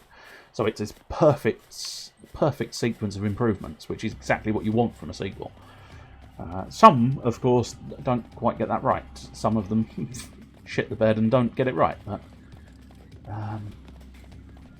nonetheless, yeah, it's just more Subnautica. I mean, sometimes that's all you want, really. I mean, in fairness, that's I think it was a Polygon video on YouTube. Polygon. I don't know if you watch Polygon, but they do some interesting little bits and bobs. I mostly like their board game show. I do quite enjoy watching them play board games. But they also do some odd little videos that are interesting as well. One of the really interesting ones was this sort of thought experiment on what would happen if Pokemon was beaten by Digimon rather than the other way around. And that was quite an interesting one. Not quite as interesting as that one was. More recently they did what if Dragon Quest had beaten Final Fantasy, and they were mentioning the fact that Dragon Quest is very much a sort of, it doesn't necessarily change up anything. It's just more Dragon Quest. Every game is just more Dragon Quest, but sometimes that's kind of what you want. And I found that with Yakuza, because the Yakuza games are just more Yakuza, and that's kind of pleasant on some occasions, because it's like it's nice to be able to go, right, do you know what, I really fancy a Yakuza game. Well, I tell you what, I've played Yakuza 1 and 2, I'm going to play Yakuza 3 and still know what to expect and know what you're getting into. And it's comfort gaming sometimes, and it's well worth having that sort of ability to be able to just pick up the latest one and know roughly what you're getting into, and it not having changed dramatically. Granted, I like games that upgrade and enhance and change dramatically, but I think the key example was in Dragon Quest XI, the fact that they've unleashed that sort of retro mode they've got. And one of the reasons why they've been able to do that, I think, was because all the systems are pretty much the same as they once were. It's more of the same each time, which allows them to do that sort of retro mode with ease, I think, is the idea. But yeah, it was interesting to see. I think they had the suggestion that I can't quite recall, but the idea was, I think it was Final Fantasy VII was their key marker for when the worlds would shift in style, because rather than going to Sony with Final Fantasy VII, Final Fantasy stuck with Nintendo, and so they didn't have all the revolutionary sort of bits and bobs that the PlayStation offered to allow Final Fantasy VII to be what Final Fantasy VII was, with the 3D graphics and the chip and the sort of the sound chips and stuff. And that's where it all sort of changed in their sort of hypothetical, all hypothetical stuff, obviously. There's no way of truly knowing what would have happened were these things to have happened, but nonetheless, it's always interesting seeing some of those weird and wonderful thought experiments. It's a bit like seeing some of the game theories. Not quite the same thing. I realised that the moment I was saying the sentence. That's why I ended up hesitating on the sentence, because I thought, no, it's nothing like, is it, mate? Yeah, you're a fucking idiot. Yeah, I know. But at least I know that sometimes. And sometimes knowing is half the battle. Did I get the right one? Oh yeah, I did. Good. Genuinely didn't think I'd hit the right thing. Right, diversity should give us a little bit of opportunity to heal while he's steam cleaning. And then if we can head back to Bully as soon as he's steam cleaned, we should be able to distract him with some more debuff. Do. Get a bit of Bully on in your life. Yes, indeed. A little bit of Bully. A little bit of Bully is what you need. Oh, yes, indeed it is. Everybody needs a bit of Bully in their life. Right, Decimation for some more boofs up in this hizzle. That's weird, he's not actually used much flame attack, so that's where maybe Hope doing that by himself is a bit annoying, because although having said that, I think I have technically at this point I've kind of started over buffing myself. There's a good few of those buffs that I don't necessarily need, but because this is the other slight flaw with the automatic synergists. What they tend to do is they go, right, I'm giving you the strength buff, then the magic buff, and then the oh, that must be, yeah, that's shell. Sorry. But you don't. Most characters don't necessarily need both faith and bravery. You can very easily sort of go, okay, you're primarily my physical attacker. You can just have bravery. That's where if you're doing manual synergy, you can try and sort of cut down and be a little bit more efficient there, because you can sort of go, okay, Fang, you're not using magic. I'm not putting faith on you. Whereas with an automatic synergist, as in this situation with Hope, he will do it, whether you want him to or not. He will just go for it. And I don't know. To a certain extent, with him just doing it by himself, it doesn't make too much difference in the grand scheme of things. But it does, yeah. You do kind of find yourself going, but Hope, I've got butt Hope. I hope my butt's okay. Please tell me I didn't just beat that fucking guy for nothing. Please, there was a treasure chest here, right? There was a treasure chest here, right? Please tell me there was a treasure chest here.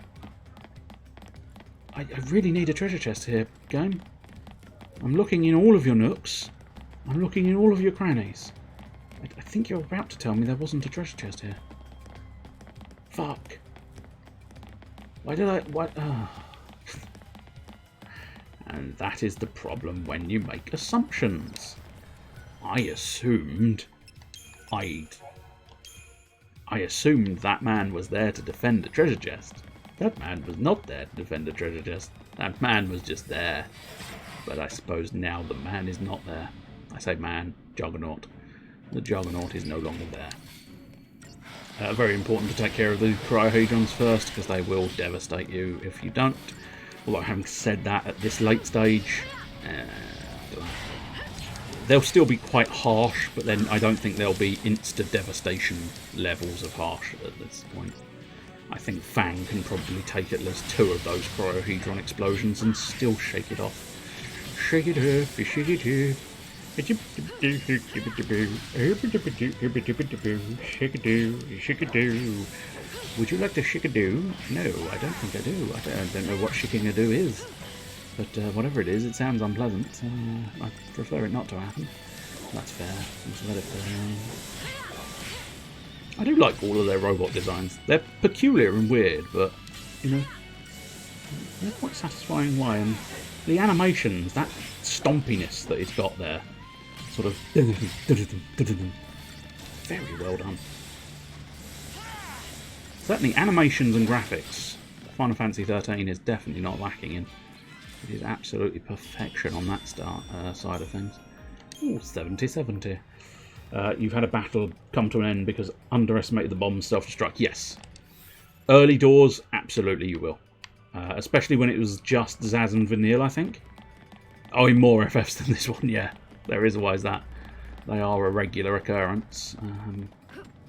But no, in this one, it more so than most. However, other FFs do apply. But this one is particularly devastating, I think, because of that whole, if you get unlucky and they all blow up on the protagonist you're playing as, you're done. Whereas, arguably, on some occasions in this game, I can't deny, you get lucky and they all blow up on one of your peripheral characters and it makes no difference whatsoever. Because they go down and you keep on kicking. And usually once they've, well, yeah, it's self-destruct, isn't it? Once they've blown up, they're blown up. They don't come back, or they don't usually come back. We had a couple of areas where it felt like they were coming back. Not 100% convinced if that was true or not, but it definitely felt like they'd gone, I'm self-destructing, but now I'm back. Back again. Shady's back. Tell your friend. Tell your lover. Tell your mother. Tell your father. But don't tell your sister. She's not interested in Slim Shady. Oh, I'm trying to drink, but it's fine. I trusted Lightning. That's why I didn't bother moving. I had absolute faith in Lightning, so I didn't bother pushing the buttons. No. It's the problem when you're trying to do 3 things at once. The brain tends to just go, no. I can do 1 thing. At a push, I can do 2 things. You try doing 3 things. No, I'm done. Which was, I was trying to talk, battle, and have a drink. And unfortunately, when I asked my brain to talk, battle, and have a drink, it sort of had a heart attack, which is weird because it's a brain, and just sort of conked out and went, nah. I can continue talking, but you've asked for 2 new tasks, so both of those are being left to one side. So you're not going to do any more battling, and you're just going to hold the cup in your hand, because that's an effective way of getting the drink. Probably shouldn't have tackled this battle, because it's bloody... can't remember their names. Boxed phalanx. Yes, boxed wankers. A box of wankers. But arguably we're stronger than them now, and hopefully we can trash it fairly swiftly. Come on, please. Yeah, come on. I do want you to do this for me, yes please. Attacking me is actually beneficial, thank you. I mean, it sounds counterintuitive, but when it issues orders or summons extra hoplites, we have a problem. When it is bashing my face in with its fists, weirdly, we're in a better situation. Tell you what I might do, I might change up my team. I've been considering it for the past few moments, and now I kind of feel like it might be time. It might be time indeed to change up this team. So I think we shall. I think we'll exchange Vanille for Hope. That I think I'm set on. Now, what I'm wondering...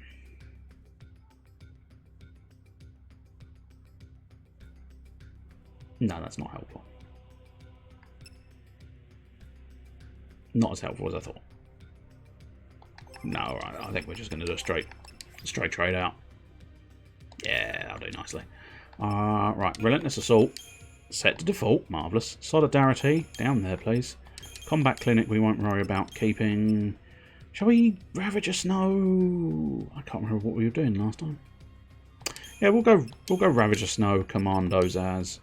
It's not a terrible choice. Solidarity, yeah, that's a good one. If we can get a bit of bully. We do like ourselves a bit of bully. And now, I'm wondering if maybe... Yes, it was Commando. No, yeah, he can be a Commando in that role. That's fine. Oh, no. No, yes, so he wants to be. That's it. Decimation, that's what we were after. And now this one. Sentinel, perhaps. Medic. And Synergist. It's a bit of a holding patterny one, but not necessarily worse. We'll pop it under Decimation, although that means I'm going to be confused because I'm used to Decimation being at the bottom now, so... For a fact, the first few times I'm going to turn into one of those and go, oh, that's not what I thought it was. Hey, we're back as Snow. That's what we like. We're running through a cave. Again. It's terribly boring. I know. It's unfortunate. It's at this point you realise you're wasting a lot of time, aren't you? Wasting a lot of time. It's fine. It's fine as fine can be. Board Atomos, yes, please. We might as well. Come on, Atomos. Trundle me through the cave. Now, is this going to be Titan's Tower? Is this going to be the old Todger's Tower? I think it is. The Tower of Todgers. Or just one single towering Todger, perhaps. My God, that's huge. Can you imagine when it's no longer erect? It's going to flatten the countryside. Ooh, here we go. Another teleport one available to me. Good. Might be a time for a bit of backtracking. I mean, that's pretty much all we're doing, isn't it? Think about it. Right, time is of the essence. He must not defeat me in this. I must be the one to slay the Erdemu. Or the Uridumu, maybe, at Sulia Springs. We were always together, he, my princess, and I, but it was he who won her love. Were he now to turn to Crystal, I fear it would break her heart, and so it must be me. Then my princess can live out her days in happiness, as a princess rightly should. Except, of course... Yeah, theoretically, if you were both tasked with that focus at the same time, unless you both defeated it together, if you defeated it first, you'd turn into a crystal. He'd automatically it'd be a failure, wouldn't he? Because if you've done it first, he's automatically a failure. He's now a monster. So I don't think that's going to work out the way you want it to. I'm guessing because of all the side quests, this chapter is quite a bit longer than the others. Yes, very much so. Ground Pulse is quite substantial, and it does to a certain extent boil down to how much shit you want to bother with. Oh yeah, no, it's not quite Todger's Tower yet, is it? Yeah, oh yeah, that's all your springs. So that makes a degree of sense. Because obviously I'm now sort of filling in, because I think sort of a good chunk of these, like 1 to 10, I think you'd probably find you'll do just along the way to the story. Sort of maybe a few more of these and it gets a bit more sort of, you have to go out of your way to find them rather than head towards the story marker. I think something like 20 through 29 almost, that's pretty much Todger's Tower, and you have to do those. So those ones you'll end up having to do anyway. And then sort of the 30s, 40s, 50s and 60s, it looks like, they're all pretty much optional. And so I'm sort of I don't know precisely how many I'm going to do. I'm looking at maybe sort of 1 through 30 would be the optimal number, I think. And I'm not too far away from that. Because I've got one... Let's just double check this. 1, 2, 3, 4, 5, 6, 7, 8, 9, 10. 11, 12, 13, 14, 15, 16, 17, 18, 19 we're doing.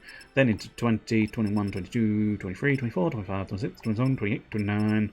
Then 30 we know where that is at least. And then 31 we don't know, but it might be inside the area we want to get to where we unlock it based on doing Syphax. And then 33 onwards, we do not have a clue. But either way, it's sort of... This is probably the most expansive area, because most chapters are an area. Whereas this one... And of course, this being... I suppose it's a whole planet, so it's multiple areas all at once. We'll plough through these. Are these raptors or saws? If they're saws, not a problem. If they're raptors, we might be having issues. No, they're just saws. They're meaningless to be. Oh, I remember upgrading that coat now. It's lovely. Did we... I don't know if we actually upgraded her rod. We certainly... I don't think we upgraded the guns. I don't think we got that far. And I think he's at star level, but I couldn't find the right metal. So we might have done her rod. I don't remember now. Drop down to diversity. I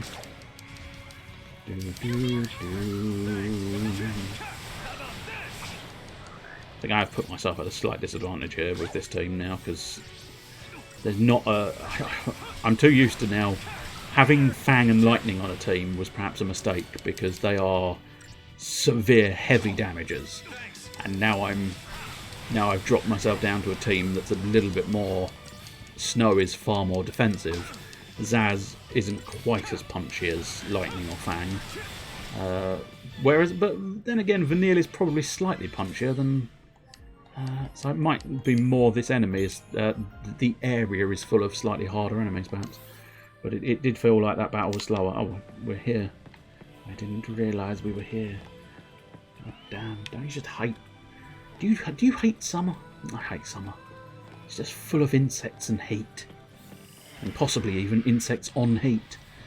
But the less we say about that, the better, I think. But nonetheless, get out. Constant, unending creatures. And most of them too stupid to figure out how to get the fuck out after they came in. It's unbelievable. It's 3. It's barely been hot that long, and I've had 3 of the bastards go, I'm in. How do I get out? Oh, this middle area? Oh no, it's glass. Well, maybe if I keep trying, it's no longer going to be glass. This is weird. I keep trying, and yet it still seems to be glass. Should I maybe try moving to the left?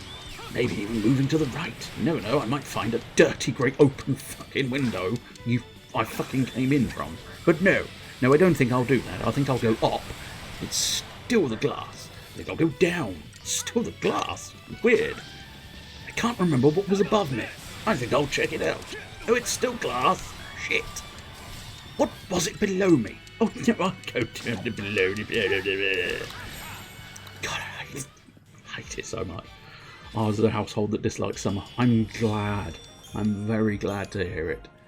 It's a horrendous time. Horrendous season of heat, bugs, and general other irritation. Collecting air conditioners over the years, yeah. I find myself usually loath to use some kind of air conditioner because I don't know. I prefer to just sort of. I suppose I don't know. Maybe I should just invest in them. But what I find with air conditioners, and this is technically scientific fact, so it's not just me. Although I suppose air conditioners might be slightly different. Because I think air conditioners do it in a slightly different manner. And it depends on how you set it up, I think. But what I find is if you're not like under the constant influence of that flow of air, you end up being hotter outside of said flow of air. But that's mostly fans, admittedly. So the moment you sort of go, okay, I'm putting the fan on. Oh god, I'm cool. I'm really cool now. But then you'll go, I have to get up. And the moment you leave that airflow, it's like, Jesus, I'm so much hotter than I ever was before. So I kind of, I try and sort of, I don't know, I suppose regulate my body temperature myself. That makes it sound like I've got some kind of superpower. I don't, I just go, basically my method is, I'm fucking hot. Why is it so fucking hot? I am fucking hot. And I find the expulsion of hot air through the act of complaining quite as much as I do cools me down, I think. It's not the most efficient method, but it's certainly one that works for me. But yeah, I don't know. I feel like I should perhaps go for it, but I don't know. The other one is, of course, it doesn't usually last that long either. So it's kind of like, a lot of the time you find the weather will break nicely and then it'll be like, yes, oh, finally the breeze has come through. Plus, that's the other thing. Usually, if the fucking world will cooperate, a lovely pleasant breeze through the window is sufficient. But sometimes you get to the state where it's like, there is no air. Why is there no air? Just a tiny breeze, please. Please, world. Just a tiny breeze. Just a tiny breeze through the window. That's all I need. It's as simple. That's the moment the world obliges you and provides a tiny breeze. Sweet, merciful relief. Yeah, see, that's where, as I say, the air conditioner works slightly different to the fan we've got. Yeah, if it's a hot day with no wind opening the windows, does nothing apart from invite flies in. I know. Although it does expel, I think it does. There is some degree of air transfer, but it definitely is cooler with the windows. I know this for a fact because at the moment I don't have a nice through array of windowage. Is windowage a word? No, I think you just made it up. Well, I'm patenting it. I'm patenting it now. But as long as... But there is usually... Even if it's not wind, there is usually airflow in some fashion. Which is usually enough to cool it a little bit. Now... Okay... I can now use that waystone. So I'm thinking... So we've now got 1 to 29 finished. So I think if we go after Syphax, which means heading back, and I think we'll use the teleport here. I come to this stream to discuss JRPGs and air convection. Yes. It's a weird array of topics, but it's what you get. It's what you get when you come to a stream, I suppose. A peculiar array of topics that go jumping from place to place. And of course, we're 2 hours in. The doo-doos have started in earnest. Do-do-do-do-do-do-do. Now, was it here? I believe it is. That one's going to be the quickest option. Cannot guarantee that because, unfortunately, it's very lovely in a sort of fantasy world to have all these fanciful names, but in a sort of real sense of trying to navigate, it can sometimes be a pain in the ballsack to go, well, was it the Archelites? Was it the Archipelagos? Was it something else entirely? I don't know. Where was I when I wanted this? Where was I when I wanted that? I think I got the right one. Yeah, because there's a chocobo there, and then that's the one I want to head towards. But see, this is...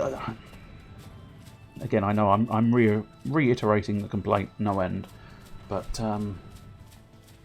this is the issue with having ended up distracted by those other two quests. I've had to come all the way back here in order to get all the way back into that area to take out the Syphax quest again, in order to then come all the way back out of the Syphax quest area where you get the quest from, in order to then go all the way back in. I tell you, do you know what I'll do? Because technically I haven't run around as him for quite some time. So theoretically, if I dismount, the chocobo is still going to be here, because this is an official chocobo grab area. There we go. Right, so if I pop into my battle team, because I don't think we've seen Zaz on a chocobo, but I might be wrong. It's often difficult to recall. Oh, okay.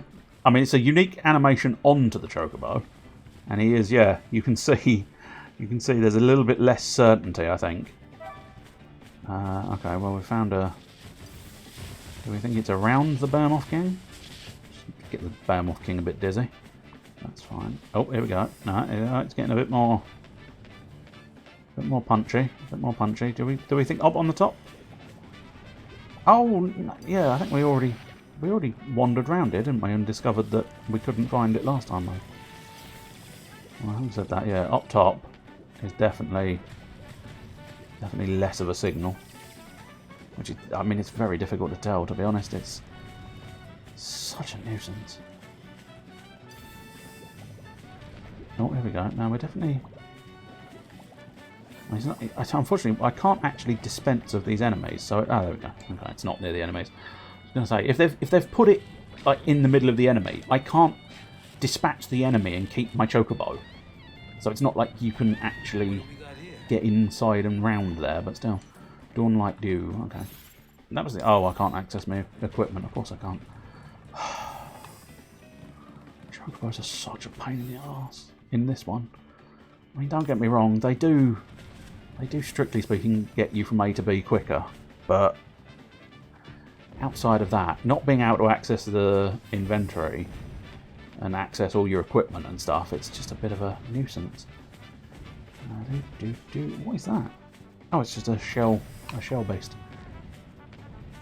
Can't remember their official official name, but they are known by the fact that they've got dirty great shells on them. That is their kind of key feature. You have to crack that shell before you can get to the soft, fleshy innards in order to beat it down. I don't know if I'm going to be able to beat that Ochu. I think it's... I don't know precisely how it's pronounced, but I'm fairly certain it's spelled O-C-H-U. But I don't know if... Like the last time I tried it, it pretty much insta-wrecked me. And I don't feel like it's going to be a better way. I don't think it's going to be much better next time I try it. I don't think chicken docking. That's even worse. Is that like where you act like you're going to be dogging, but then like in front of police or something? That's when you play chicken dogging. Or is it just watching chickens have sex on the road? I don't know. Not literally on the road, parked up, I think, is traditionally. I mean, that's a hell of a thing, isn't it? What do we got here? I go 60 mile an hour dogging. That's when you drive down the road whilst... unwise, but doable, I suppose.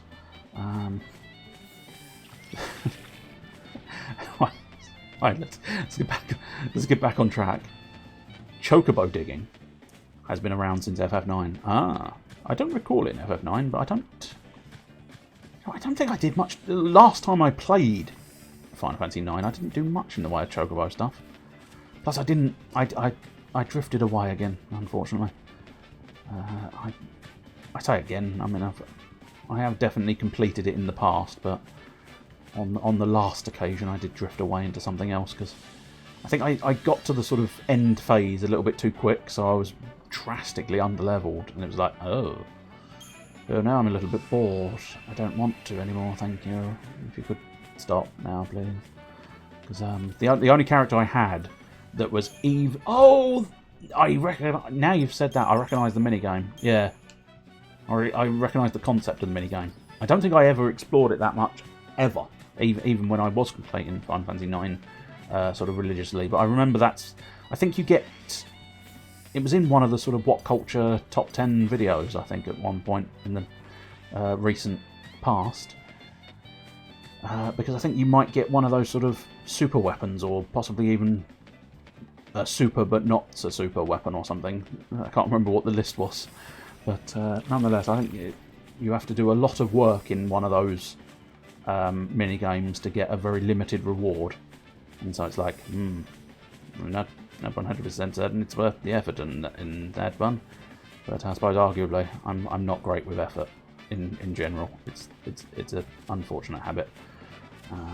Zidaine's best weapon was the last treasure. So it was probably that's where I've recently heard it about, where they were discussing sort of super weapons that, I don't know, maybe took a lot of time perhaps, or super weapons that weren't worth it or some such. They have all sorts of different titles. I mean, to a certain extent. I mean, if you've got plenty of stuff to watch, I wouldn't necessarily bother, but if you've not got a lot on, it's quite nice watching some of the What Culture videos. Especially Jules. I'm slightly biased towards Jules as the host for the gaming ones, because his sort of, a lot of his favoured games tend to line up nicely with mine, which sort of biases me towards his lists. And his presenting style is quite entertaining as well, which helps. But what was it? Yeah, it was recently. They did a list where he highlighted, whether he wrote it or not, I don't know for certain, but I get the impression he does write his own lists, and it usually says at the end, but that's not hugely important. But nonetheless, in the list was, I can't remember exactly what the list was, but might have been like finishing moves or something, I don't know. But nonetheless, he highlighted Fist of the North Star, and what was quite pleasant was specifically Fist of the North Star Lost Paradise, just in case. I think there are multiple Fist of the North Star games. I have mentioned Fist of the North Star before, but nonetheless, this is a story behind how I ended up playing it. He referenced it in one of the lists, and it looked suitably over the top and amusing. And lo and behold, the old PlayStation Network went, we've got it on sale now, if you fancy. And so I ended up going, do you know what? Fuck it. I think it may have been something like $4.99, $9.99. It was definitely not expensive by any stretch of the imagination. Precisely how cheap it was, I'm not sure, but nonetheless, it was not expensive. And so I thought, you know what? Fuck it. I'm at a loss for games at the moment. I'm not sure what I fancy, so I went, fuck it, I'll buy that. It looked, interesting enough on the footage shown on this list thing, and turned out it was fucking magnificent. Because what I didn't realise, I thought it was just going to be a lovely little sort of, okay, there's a load of dudes, and I'm just going to trash them. I was thinking maybe something akin to Dynasty Warriors style. I'm a big, strong dude. You're tiny men. I'm going to just sweep you all aside and maybe have a big rumble with a tough guy at the end. But it turned out it is pretty much Yakuza, because it is Ria Gotoku or something along those lines, which is the company that seems to be behind Yakuza games. And yeah, it's basically Yakuza, but with the anime button turned up to 11, then ripped off, and then shot into space. That is how anime it is, because it's Fist of the North Star, I suppose. But it was, so enjoyable. So enjoyable. So, yeah. That's one of the reasons why I would recommend What Culture. Specifically the gaming one. I don't tend to bother with all their other sort of myriad of bits and bobs. But hey, there you go. Hashtag not sponsored. But could be. It just did like a cringy thumbs up. I know you can't see that because I don't have a camera, but nonetheless, I will give you the play-by-play. I said I could be, and then did the cringiest thumbs up you can imagine. So just imagine a very cringy thumbs up, and you're probably about halfway there. as to the level of cringe involved in that thumbs up. But still.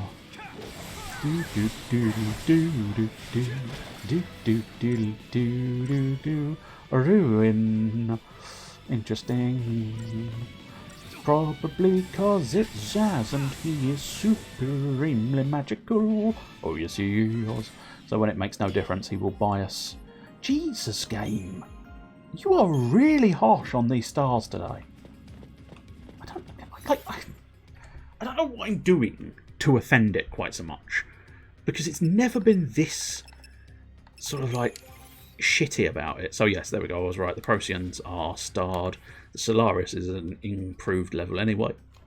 And the Healer's Staff I think is the basic version. I think that is her first one. Yeah, I don't think that's had a advancement. How are you seeing me discuss the weapons again? How are you faring in the weapons upgrading stakes of Final Fantasy XIII? How are you finding that system? Because obviously the last several weeks I've berated it and showed my disgust towards it. I'm curious how you found it. Have you? I know you did mention you'd focused on accessories. Have you maintained that focus on accessories, or have you sort of shifted into maybe focusing on weapons as well at this stage? Or, like me, have you gone, this whole system's a bit of an arseache. I think I might leave it now. I think, I'll tell you what, I'll deal with it next save point. And then the next save point comes along and you go, yeah, maybe I'll deal with it the next save point. Definitely the next save point. Next save point. That's obviously, of course, yeah, next save point. And then you realise at that next save point you can't really be bothered to deal with the situation again. But yeah, I would be very curious to know if it's possibly just me who's sort of going, no, I don't like it. I don't like it at all. Or, as I say, if you've continued focusing on accessories, that's the other curious thing I've got. Because I've always focused primarily on weapons.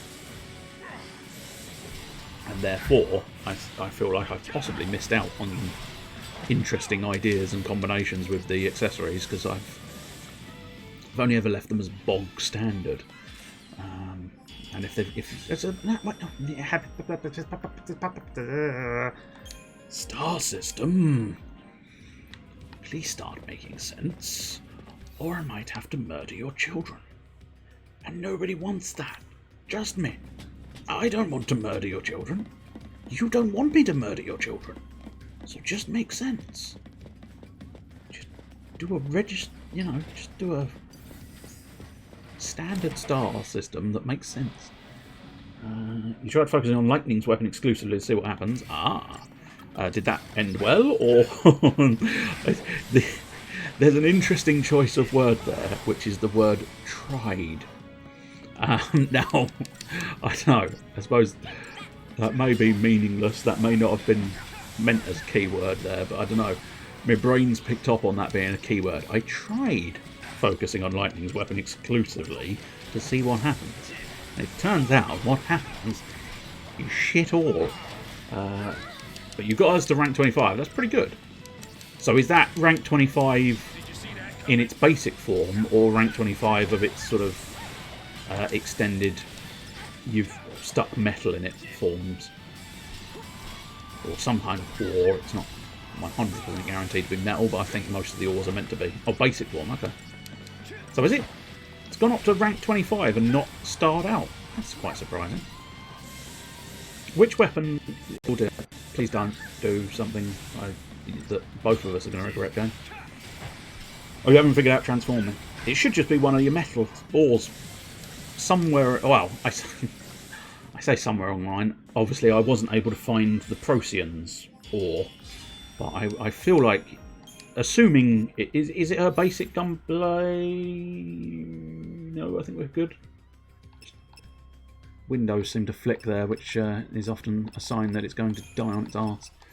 So yeah, what's her? Oh, her original is the Blaze Fire.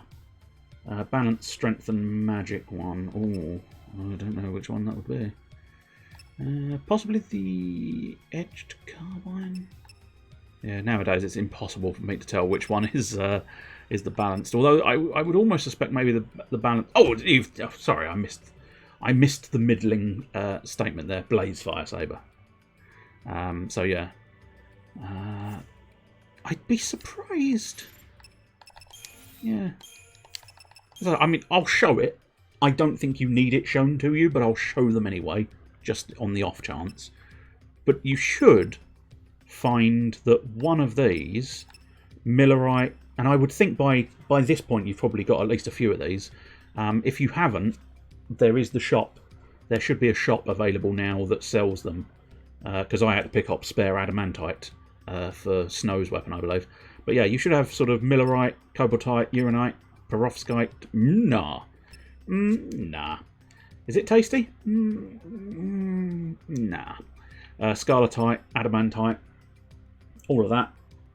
You have some but don't know how to use them properly. I mean, theoretically, if you have the correct stone, when you go... Oh, there's a save point here. I can literally show it immediately, I suppose. So let's pop in. So I'll pop into the shop. I believe... Oh, yeah, it's the Mother Lode. The Mother Lode's the one... Yeah. Yeah, I've got at least one of each of these. And then... Again, I'm only showing it for the sake of showing it. I don't necessarily... It's not based on any sort of suggestion that you wouldn't be able to figure it out, because frankly, anything I can figure out, you can figure out. And that goes for every single human being on the planet, I think you'll find. So, yeah, if we look in the Procyon, because unfortunately, yeah, so the Procyon, none of those are highlighted. But theoretically, I suppose arguably, actually, I can probably...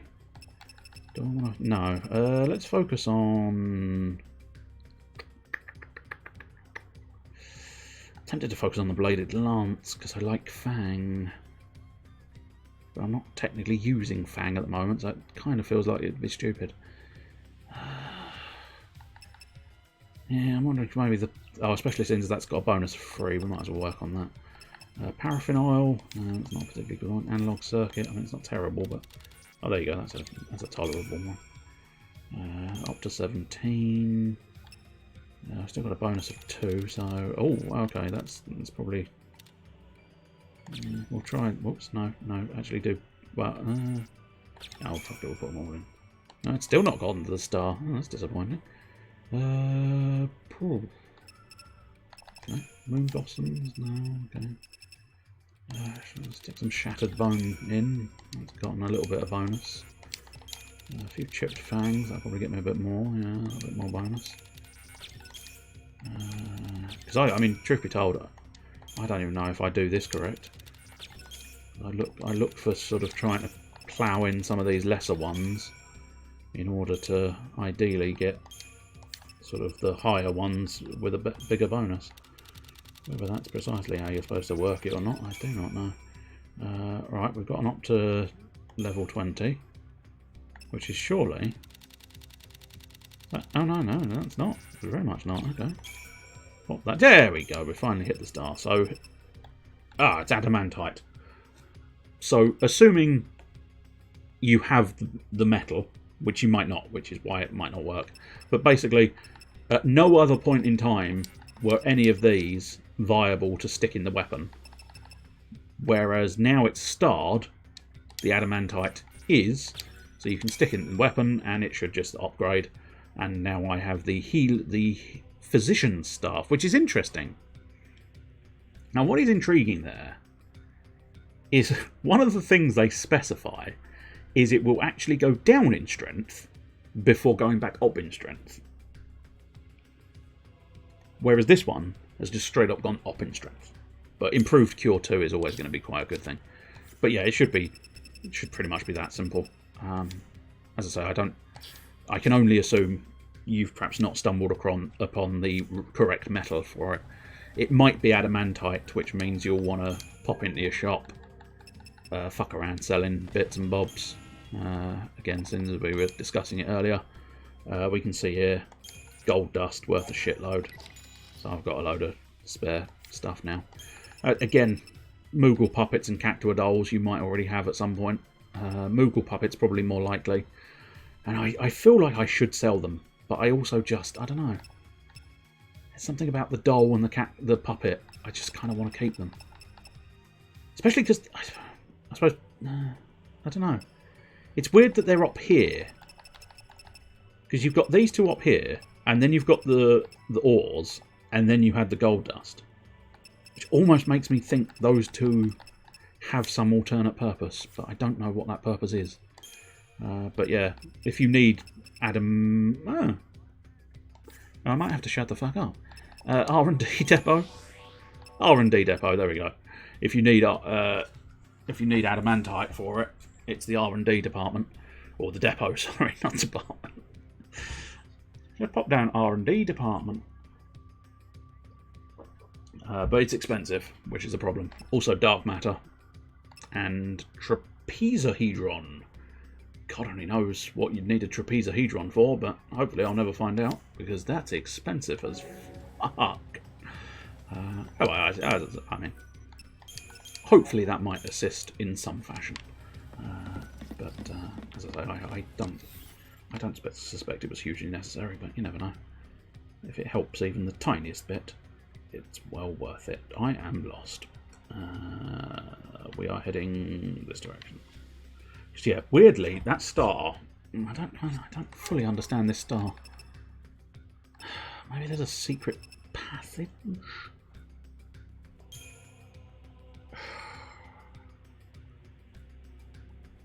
Okay. The abandoned dig. So I'm currently in the earthworks, so we'll carry on mooching, I suppose. Let's see if maybe we come across... I have technically been down this cave once already.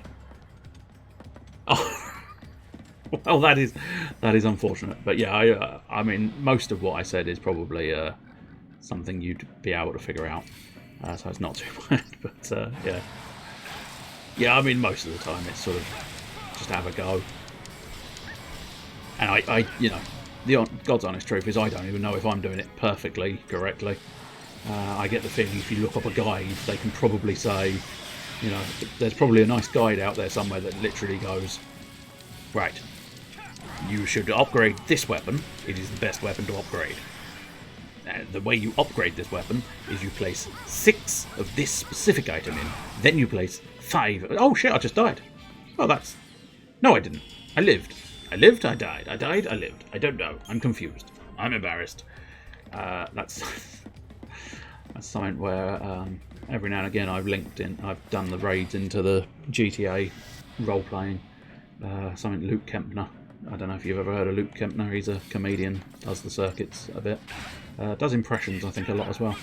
But he plays a character in this role-play called Ian Cheat. And what he does a lot, one of his catchphrases is he raises his hands in a sort of hands-up motion and goes, I'm embarrassed. Which is kind of stuck in my brain now. But I suppose that's what catchphrases are meant to do, I suppose, aren't they? They stick in your brain and then you think about the thing, so that you go back to the thing, because you need it. It needs the thing. GTA roleplay for hobbits needs it, wants it. I'm tapping the button for no good reason. I apologise if that can be heard. It's getting locked in this motion of going, yes, I want them to do the moves game. I want them to do the ruin, or do the attacks. I don't mind, Rich, go on, you enjoy it. Have at it. Whatever you fancy, Zaz, whatever you fancy. But yeah, I mean, the fundamental gist of the upgrades is if you have the correct ore upon your person, it will be highlighted and nothing else will be. It really is that simple. And then you hope you... Oh, I tell you what we should do. Since as I did upgrade Vanille's weapon, I should try and have a focused look in on Vanille's weapon. It'll be slightly more difficult. Easier said than done, that's the phrase you're after. There you go. Easier said than done. But yeah, I mean, it does look mostly the same. It's not exactly a revolutionary change, I wouldn't have said. it's yeah, it's okay. It's like it might be slightly browner.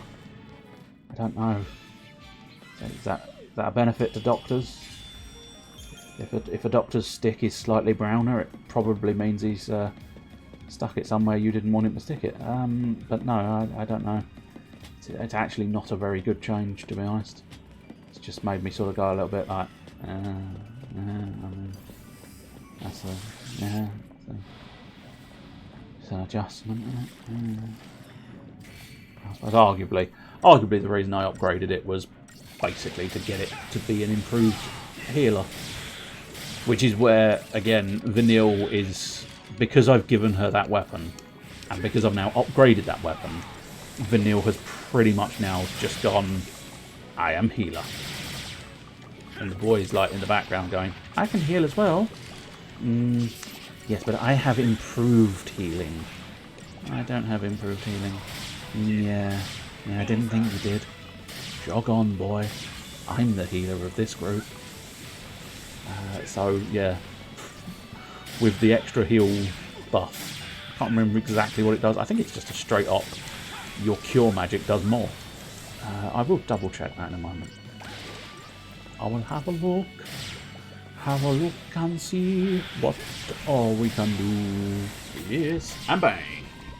I do like the way his gun transforms. It's a little silly, but I do like it. I'll tell you what, that's something to try and... I have to remember that next time I'm watching some of the Build It Real type fellas on YouTube. Can you do me a transforming... 2 guns transforming into 1 gun? What did I want to look up? Oh yes, the equipment of Vanille. The improved Cure 2. Yes, enhances the restorative effects of Cure spells. Now, I'm assuming that it is specifically Cure. It doesn't cover Cura, Curasa, and Cure Other. On the subject of weapons, I got one for Snow that has an ability that lowers the physical damage he deals to enemy. Yes! Yes! See? This is what I've been talking about! This is what I've been talking about! It's bullshit! I think I might have actually... Oh no, Enfeeblement! That's the one! Enfeeblement! It's just shite! It's just shite!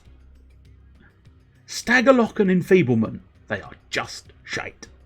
Just say no to shite weapons. But it's those ones I do suspect. Because, like... It's not like this is a catch the enemy type thing, where having weaker attacks would be useful.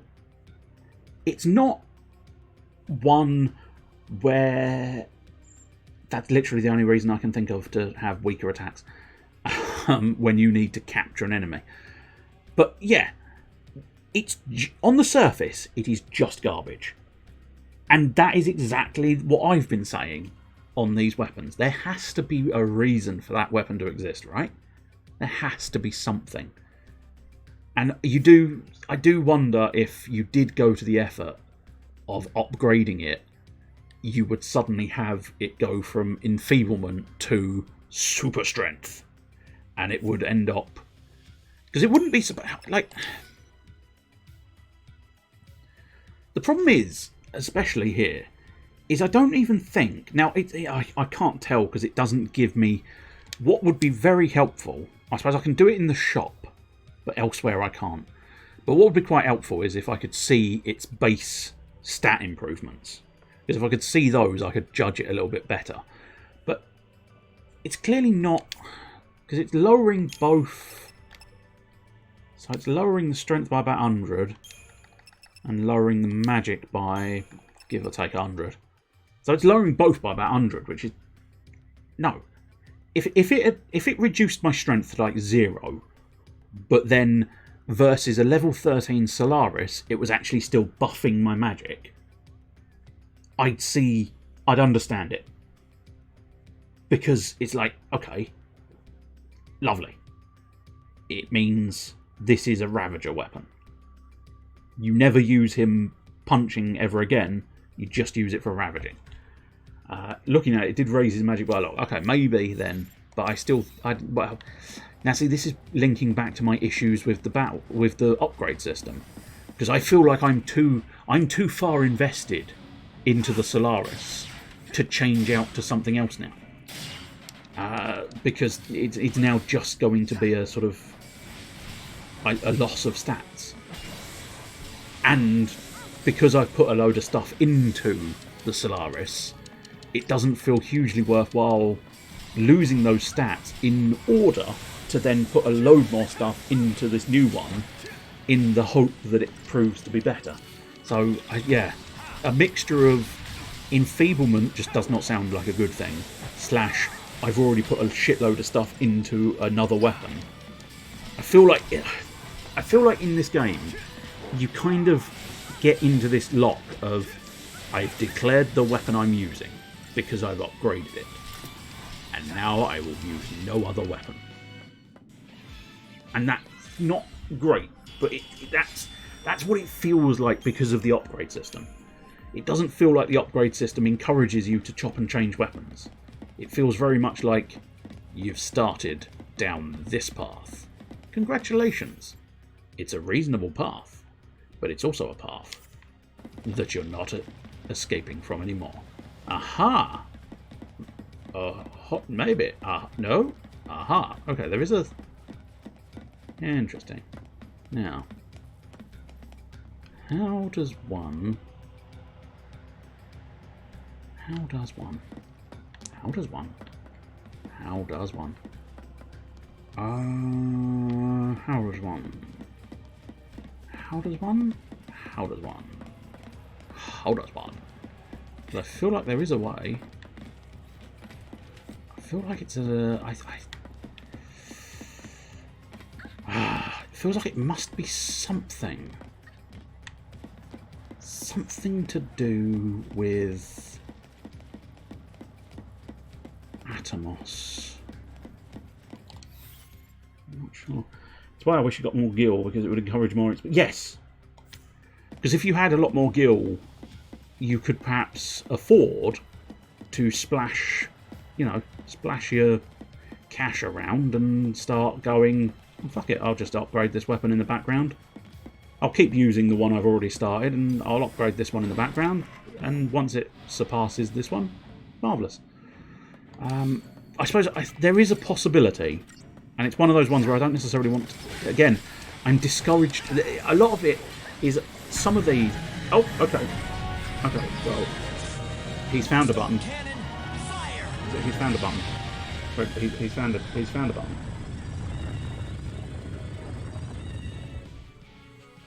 Thank you. Thank you. As the little video should have said. Thank you, Mr. Bluebush, for subscribing at for the month. It's very appreciated.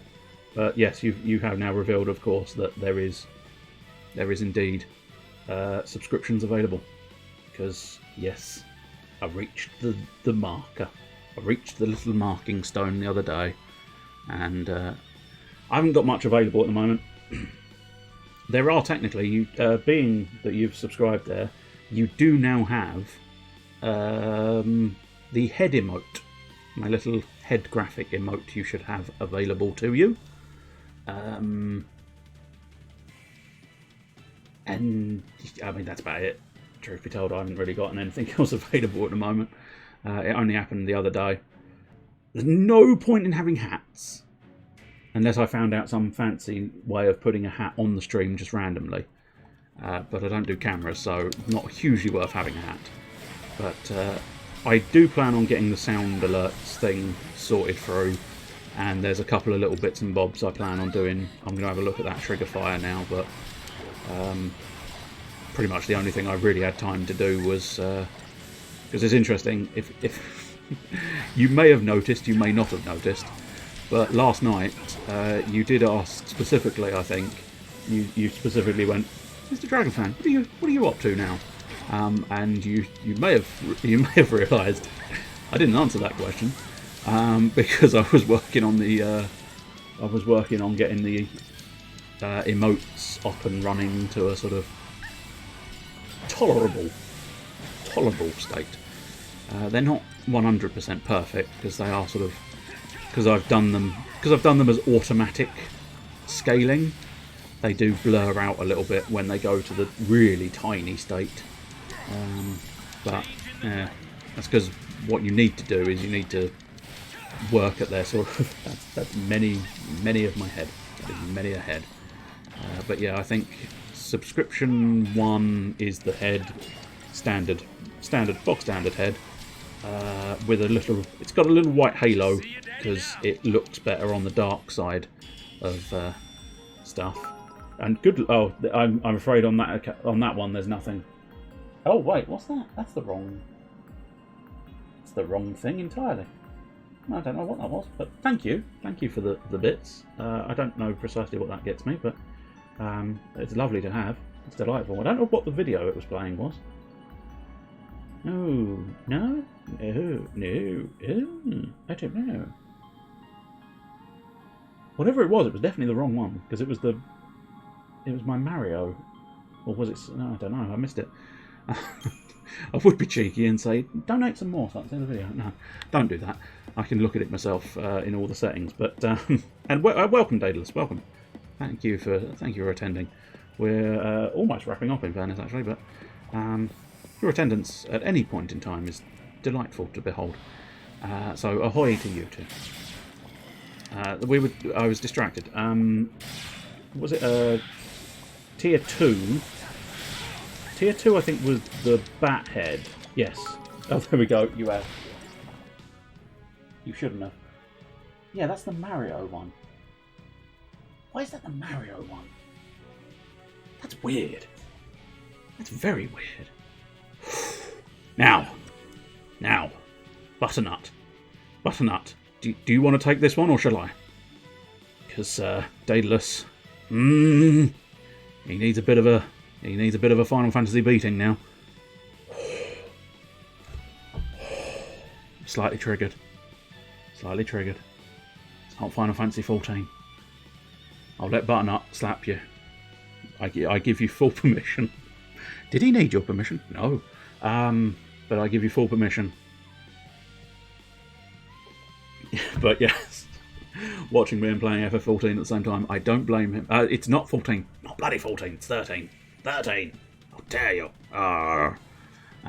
But in fairness, I think last week we were discussing Resident Evil and how you love Resident Evil, and I'm very much a Resident Evil sort of not a Resident Evil person all that much and one of the defining reasons why I'm not a huge Resident Evil person is because I quite liked 6, and I know nobody likes 6. Nobody likes Resident Evil 6, but that shows you at what level of Resident Evil fandom I'm at. Where it's like, yeah, I quite liked 6. It's fine. I liked it and I enjoyed it. It's lovely, delightful little romp through daftness. But yeah, it is technically Final Fantasy 13 we're playing at the moment. Oh, I don't know what that. Oh, is that a Heart Raptor? Have you managed to find a Heart Raptor, or is that actually from Can't Sleep? I can't really click on it at the moment, so I can't tell. But I imagine you're going to have to show that to Mr. Can't Sleep must Bente, because he's going to love that little. What is Resident Evil 6? It's the 6th game in the Resident Evil series. No, I think it's because it takes the stupid over-the-top action to all new heights. That's primarily why it was considered the weakest, because it really sort of abandoned a lot of the scare. Have I gone the wrong way? No, I haven't gone the wrong way. Well, I say I haven't gone the wrong way. I think I'm going a direction that's a waste of time. When he was at school, it was either Resident Evil or Final Fantasy. And you were Resident Evil. Well, in that situation, I'd have definitely been Final Fantasy, because I've been Final Fantasy for quite some number of years. But yeah, I have played most of the Resident Evils in some form or another. Although I have ended up missing. I haven't played 7 or 8 yet. Although I think I own 7. I definitely don't own 8. That one I can guarantee. It was one that involved 7 separate QuickTime actions for Leon to start car. Oh, I didn't remember it was 7, but I do certainly We were discussing this last week, but I don't know if you're familiar with the artist Miracle of Sound. He did a great little track when Resident Evil 6 came out, which was oh god, hang on. I can do the hammer the buttons and wiggle the sticks. Give me an option, a tactic to pick. No, hammer the buttons and wiggle the sticks. What is it? I'm something at Leon because he's so thick. His spatial awareness is that of a brick. And then it might be give me an option, a tactic to pick. No, hammer the buttons and wiggle the sticks. Hammer the buttons and wiggle the sticks. But it was a beautiful, it was a wonderful song. It's still one of my favourites today, despite it being just comical by nature. Oh really? That doesn't surprise me. I have about 3 things to say, and they just get recycled as a yearly basis. So it doesn't surprise me that you've heard me talk about it before. But it's a wonderful song. I wish I could remember more of it. When it first came out, I suppose arguably it's because I was watching it constantly. But when it first came out, I just listened to it over and over again and could practically give it word for word off of memory. Oh, Miracles. Now that's interesting. Because I know of a Dragon Age 2 song, because that's the... But I don't know if it's called Miracles, the one I'm thinking of at least. Because I like the one which was the old... Through the age of the dragon, the people will talk of a day they were saved by a hero named Hawk. And it's the brown plains of Ferelden give way to Kirkwar's buzzing hive. Oh dear, self-destruction, that's not a good thing with Zaz being quite so weak. Please don't do it. I did ask nicely. There we go. Even though I'm smug and overpowered at this stage, bombs still caught me. So your earlier statement was quite right. No matter what your situation, bombs will still catch you. The mistake I made, and I'll own up to the mistake. I'm embarrassed. It's an embarrassing mistake. I should have focused on the cryohedrons first. It's that simple. I shouldn't have gone elsewhere. The follow-up for Dragon Age Inquisition, the follow-up to that song, was equally good. All for One. Because it's got a little bit more epicness and a little bit more sort of like, we carry all for one, Captain home, we can make this a residue. I don't know what a residue is. The closest thing I can think of is Barry Kramer's... is it Kramer? I can't remember. Barry, the editor from Game Grumps, essentially. Although he's not been the editor for Game Grumps for quite some time, but that's how I know him.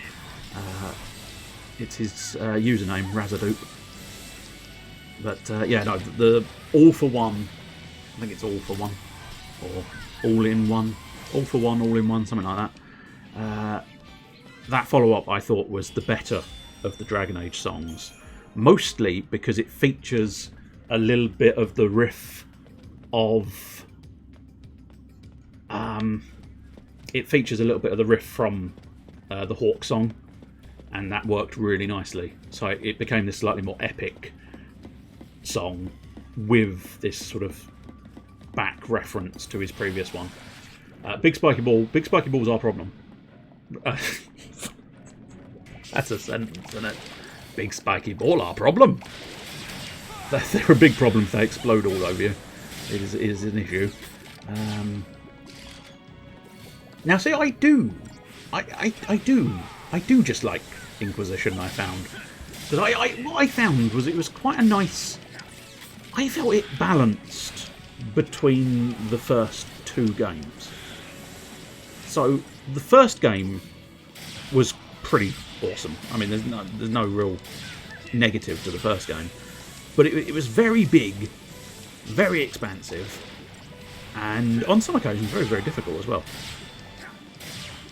And I must admit, there's no real negative to to the sentence there. Dragon Age Origins was a fantastic game.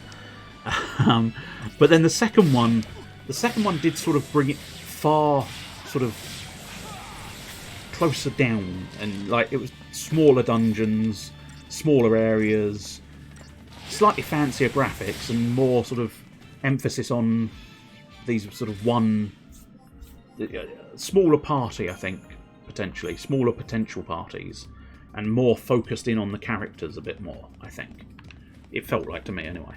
And then Inquisition, I felt, balanced the two nicely, so it kept a lot of the elements that 2 introduced whilst re-expanding the maps into a more open age thing. Oh yes, no, that's fair. That's fair. Now, have I gotten confused? No, I am still technically. Well, I use the phrase "going the right way" in the loosest possible definition of proceedings. Because, yeah, okay.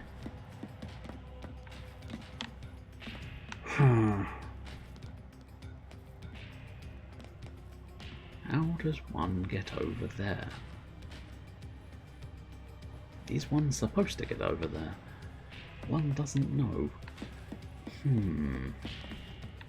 Because I definitely can't just do the standard leap, and the chocobo won't come in here. It's beginning to feel like one of those situations I'm going to have to look up. I feel like I shouldn't have to, but I feel like throw a friend. I mean, that would be a hell of a thing to do. So the other thing I was discussing was the emotes available as well. I didn't actually pay attention to the settings, I must admit. You dipshit. So I can't remember exactly what the numbers are, but nonetheless, the basic tier system. You've got the standard head, the bat head, because I just kind of like the bat head a little bit more than most of the others, and then the pimped out Saints Row 3 head, because it's fancy, so I figured it's one of the fancier ones, because it's all sort of crystal, not crystal, diamond. It's like diamond and purple and a bit regal, so that felt reasonable. Probably change them all at some point in the not too distant future, but in the foreseeable, it's those 3 for the tiers. And then there's also the old bitty ones. Oh, that hurt.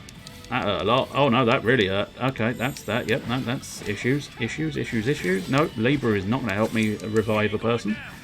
Renew might be the only thing. I need to get into a situation where I can start doing debuffs, which means I need you to heal more. Vanille, please, heal more. Otherwise I might have to start this battle again, which, I mean, not necessarily the worst of scenarios, but it would also be quite a nuisance. Okay, I think we're going to have to try and get at least a couple of buffs in. Zaz, and then ideally you're going to do... No, I had a feeling auto battle would do snow first. Veneer's up next. Right, now we've got some debuffs theoretically. Yes. Oh, Vanille. Please, Vanille. Look, the boy didn't do this. The boy didn't do this, Vanille. I had faith in you, Vanille. Don't spit in my face and call me Frank, because I won't enjoy it. So come on, Vanille. Behave. Do the job better than the boy, and we'll be fine with it. Bar fire is a good call. Good call, Zaz. Good call. There we go. Right, let's pop back to diversity, because we should have at least a couple of debuffs, which will distract it. Good. Distract it with a steam clean, which I think it might be doing now, question mark? No, it's not. Ow, it's still just pummeling me. And, oh yes, the bitty emotes. The bitty emotes you unlock for, you know, throwing bits all over the place. Chucking your bits in people's faces. You've got the Han Trio, which is the Doug Trio Han Solo fusion that I did several years ago. I don't know how many people are aware of that, but nonetheless, there is the Han Trio. Basically, it's the 3 stages of Han Solo in the form of a Doug Trio. So you've got young Han, as played in Solo. You've got mid-tier Han, as in the original trilogy. And then you've got old man Han in the new trilogy. So That was quite amusing. And probably the best of the fusions I've done. Best of the fusions. And then you've also got, I think, the Friends Day logo, which is just sort of a cute version of the standard face. And then finally, the biggie, which I don't know if that's... Actually, no, I think the Friends Day might be the biggie. I can't remember what the middling one was now. Oh, it's the Setzer sprite from Final Fantasy, the Final Fantasy overlay. What am I doing? Synergist for some reason. I forgot to transfer back. So he's got way more debuffs than he needed, and I've got a shed load of buffs that I didn't really need. Oh well, never mind. I mean, to a certain extent, you can never truly have too many buffs. But, you know, when you start getting into vigilance, you kind of look at it and go, yeah, I didn't really need that buff there, did I? I would like to kill it before it finishes steam cleaning. Are you going to allow me to kill it before it finishes steam cleaning? No? Can I finish it just after it's finished steam cleaning? I don't really want to have to inflict more debuffs, truth be told. I also didn't really want to drop down to diversity, but I'm going to have to. Don't play the risky game, play the safe game. Just chuck your magic at it. Come on, there you go. Come on, Zahaz, do some good magic-y things. Oh dear, oh dear, oh dear. Can we get a solidarity out? No, not in time. A steam cleaning robot would be a valued ally. I mean, assuming it's not just steam cleaning itself, yeah. I mean, if I had a steam cleaning robot that could just pop around the house doing the carpets, I would love that robot. Inappropriately, some would say, but I would say appropriately for the job it's doing. I would love that robot. But yeah, it would be very helpful. Okay, so that's... This is one of those ones where there's going to be a trick. I just don't know what the trick is. And so it's proving difficult. Something to do with this bridge, maybe? The bridge looked pretty permanent. If a bridge was likely to move, it'd have a... Yeah, that's a fairly... I mean, I know a lot of games nowadays are quite good with their textures, but if a bridge is going to be able to move and lift and rotate and stuff, you'd usually be able to spy a sort of a seam in it. Even Final Fantasy level graphics, I think you'd see a seam. So I'm not convinced by the bridge idea. I'm still relatively convinced it's Atomos, but the last time I rode on Atomos, he just took me to the appropriate destination. So there's no options. But we'll try... though I don't know if there's a save point. Well, I think there's a save point just after, so... Hedron's first, please. Hedron's first. And of course, theoretically, I don't know whether they're still called it, but the channel points are Arcadian coins, if anybody's interested. Which is based on the fact that I like Skies of Arcadia, of course, and most of my stuff is now... I'm now pretty much dedicating myself to the Skies of Arcadia theme. But yeah, they're Arcadian coins, and if you do look carefully... And in fairness, it's very tiny. Very tiny indeed. But nonetheless, I think you can just about see the detail. It is the flag skull. It is the blue rogue flag skull on a coin, essentially.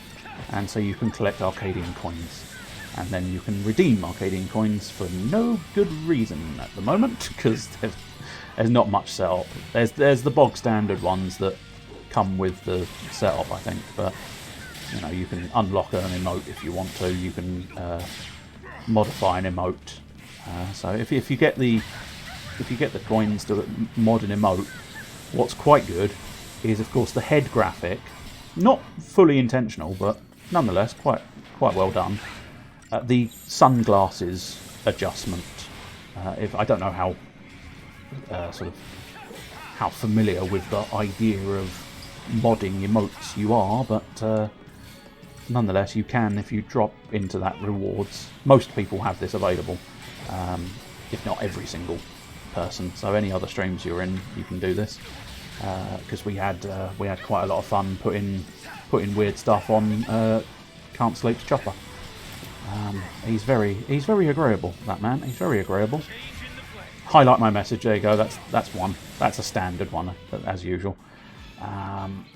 But yeah, Can't Sleep's always quite good. He's always happy to let people have a play with his chopper.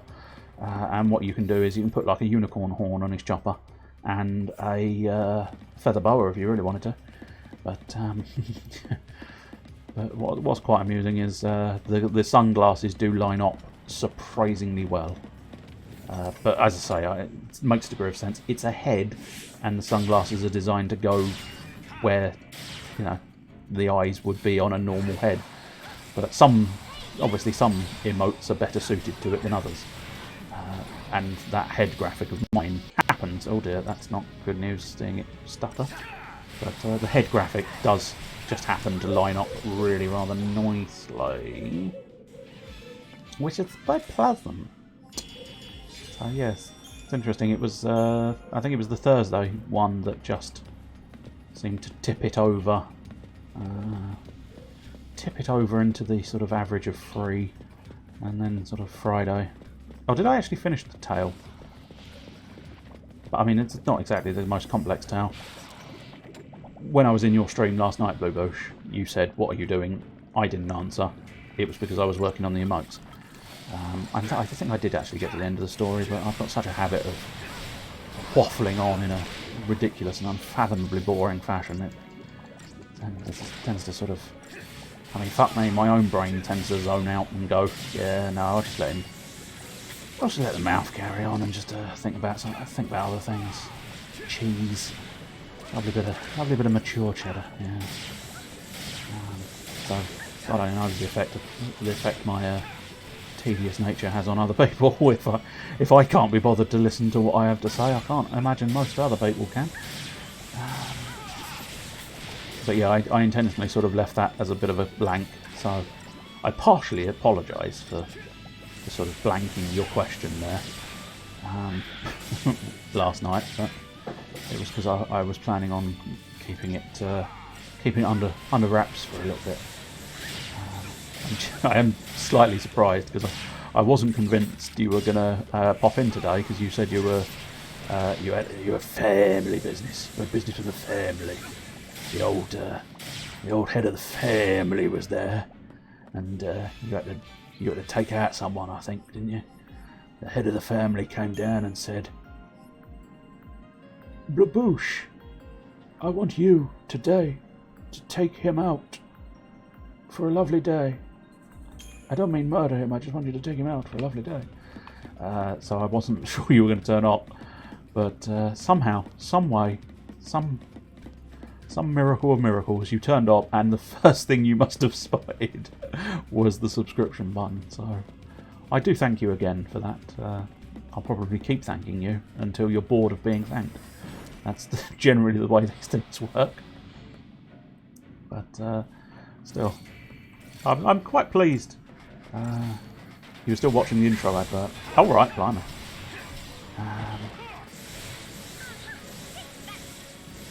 But yeah, I quite liked my subscription thing, because I put a bit more effort, not a lot, but a bit more effort into that one, because it's a slightly bigger deal. I mean, everything you could possibly do. Watching is a big deal, frankly, to me. You know, the fact that anybody can actually be bothered to watch this is astonishing for starters, and you know, something to be particularly cherished and thankful of for the rest. But you know, it is still sort of actual money is transferring hands at that point, so it kind of feels like things should have a bit more pomp and circumstance to them, which is why I decided. I mean, as I say, the most bog standard of editing you could possibly think of, which is, here's some text, it linear transitions on, and then it linear transitions on a bit more, and then it zooms, and that's it. But yeah, I was reasonably pleased with the result for every time. I can't deny I didn't capture the footage of the Moonstone Cannon. At some point, and I don't know, the practicalities of this desire are, I don't know if I can actually muster the capabilities of doing it, but at some point I really do have the desire to rebuild, because I could just sort of download the model from like modelers resources and stuff like that, but I want to try and rebuild in Blender a 3D model of the ships from Skies of Arcadia, but it's not really. I need to practice my 3D modelling for starters, and for seconds I have to find the time to actually put into building like a fucking great ship, which is difficult. Oh, I mean, it certainly would probably end up being an arts hole thing, but as I say, it's a little bit outside of a giant ship. I think is a little outside of my skill level at the moment. I want to try and stick to. I do have a second concept which I must try and enact a plan of action to get that going, because there is another project for the arts hole. It's going to be the arts hole presents. Insert new title here. There is a new title, by the way. I'm just keeping it under wraps for now, so it's a surprise. I like doing that.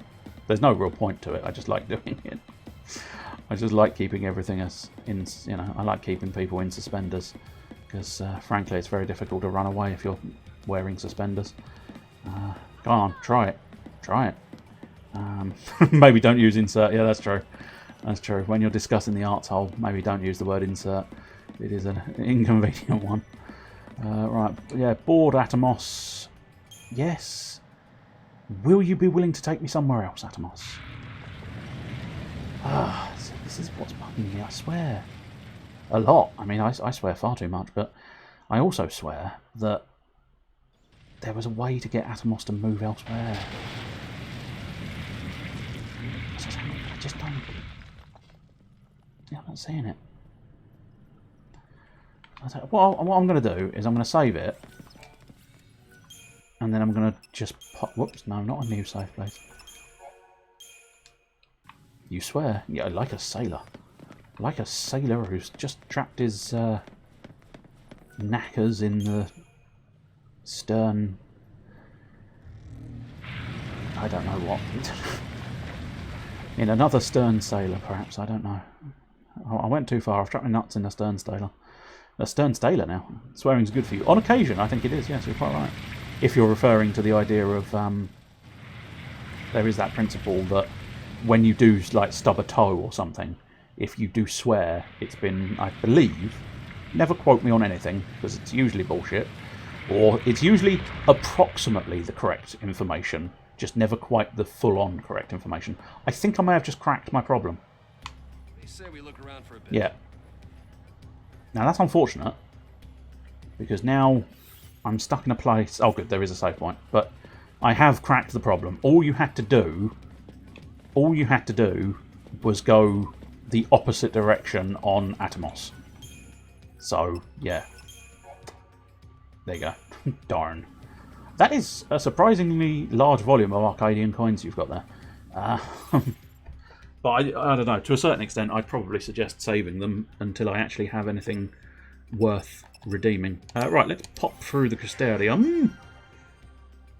But yes, there we go. Again, I was heading towards it, but I was trying to explain, don't quote me on it, but nonetheless, they all look happy. Yeah. Well, now see, it's weird. These three do look happy. Zaz definitely looks happy. Snow, happy, or, you know, maybe someone's just poked him up the backside and he wasn't sure, but he was just okay with it. So he's gone, oh, because he looks a bit more surprised. Vanille definitely looks happy, but she always looks happy. Fuck me, she's happy. She's too happy. She's like toxically happy. She is a woman who, if you stood near her for longer than 5 minutes, you would come down with an allergic reaction to the sheer volume of happiness that woman has. Fang, I must admit, Fang in that image, she does look like almost Mona Lisa-ish. Bit happier than Mona Lisa, but that sort of, I'm gorgeous, and I know it. That's why I've got a cheeky little smile. Just woke up, you think? I don't know. Oh, I suppose the hair. Yeah, the hair, that's it. It's the hair that really says it. Lightning, I've got to say, Lightning just looks a bit confused, like, what? You shat in the lounge? What the fuck did you do that for? So she looks a bit more frustrated, and the boy just looks a bit like, I'm sorry, I didn't mean to shit in them. So bring him back up, but yeah. It is a bit like, if I swapped Snow for Vanille, because I think in terms of smiles, I think Zaz definitely has the biggest smile. But nonetheless, yeah, the boy is definitely the most miserable. My actions directly led to the death of many people. Fun, yay! It's true. In fairness, that's why I think Vanille actually is quite a good character, despite my sort of ridiculing of her happiness levels. She is actually quite a good character because they've got that sort of... They balance that nice kind of... She's hiding behind a veneer. Maybe that's why they went for the name Vanille. She's hiding behind that veneer of... I'm happy, yay, it's so happy. Everything's so happy. That's why she is so happy, isn't it? Because she is probably the most tragic of all of the characters. Oh, did I just complete his entire synergist rank? Yeah, I did. Cool beans. Well, Ravager, I think, is the next step. And we have got a large volume of points.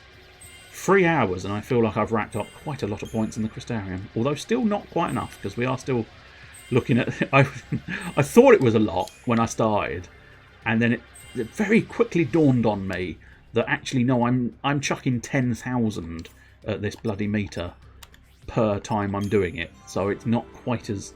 You don't get quite as much as I thought. Oh, undead. Yeah, they do.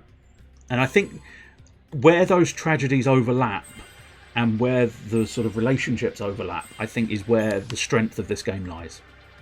And did you use the word strength because you're looking at strength stats being buffed? Probably. But the word still fits. And that's the crucial detail. Ravager for you, I think, is best bet as well. Despite it being slightly overlapping with Zaz, he is still better at being a Ravager than anything else. Plus, at the moment, he is being a Ravager. So I stand by my decision. Like I would stand by my man, for he has done no wrong. But please, Jolene, don't take him away. That's a hell of a fusion of songs, isn't it? Vanille Medic. sounds very much like a command when you say it like that, doesn't it? Vanille Medic. It's not going to deal with itself. That'll make her less happy, wouldn't it? If you just stopped her and went Vanille Medic. That's the Final Fantasy equivalent of sending a dick pic. Vanille Medic. Here it is. It's right there for you to see. Enjoy. Or don't. It's still here. Just for anybody curious, I'm now defaulting to focusing on Saboteur because she is better at sabotage than most other things. Although having said that, at this late stage I've probably got... Although having said that, I was about to say I've probably got all the worthwhile status ailments, and then they gave me death. And strangely enough, death is a little bit better than most other status ailments. Although the issue with having death as a status ailment is it rarely works. Rarely works. It's why I don't often bother with the idea of ever trying to do a functional sort of death strategy in these games, because it's like, I want to use death. It was unsuccessful. Fuck's sake. I want to use death again. It was unsuccessful. Oh, mate, let me kill something with the death status ailment. And they just don't. And especially like if you build towards it in any substantial, I think Commando first for you. I don't know. I said that like she was in the room. I think better if you go Commando, thank. If you just pop into the Commando tree, please. I do that a lot. Talk to them like they were sort of... Oh yeah, I imagine, yeah. I don't know if again, the problem is sometimes, to my detriment, and I'll admit to my detriment, I let my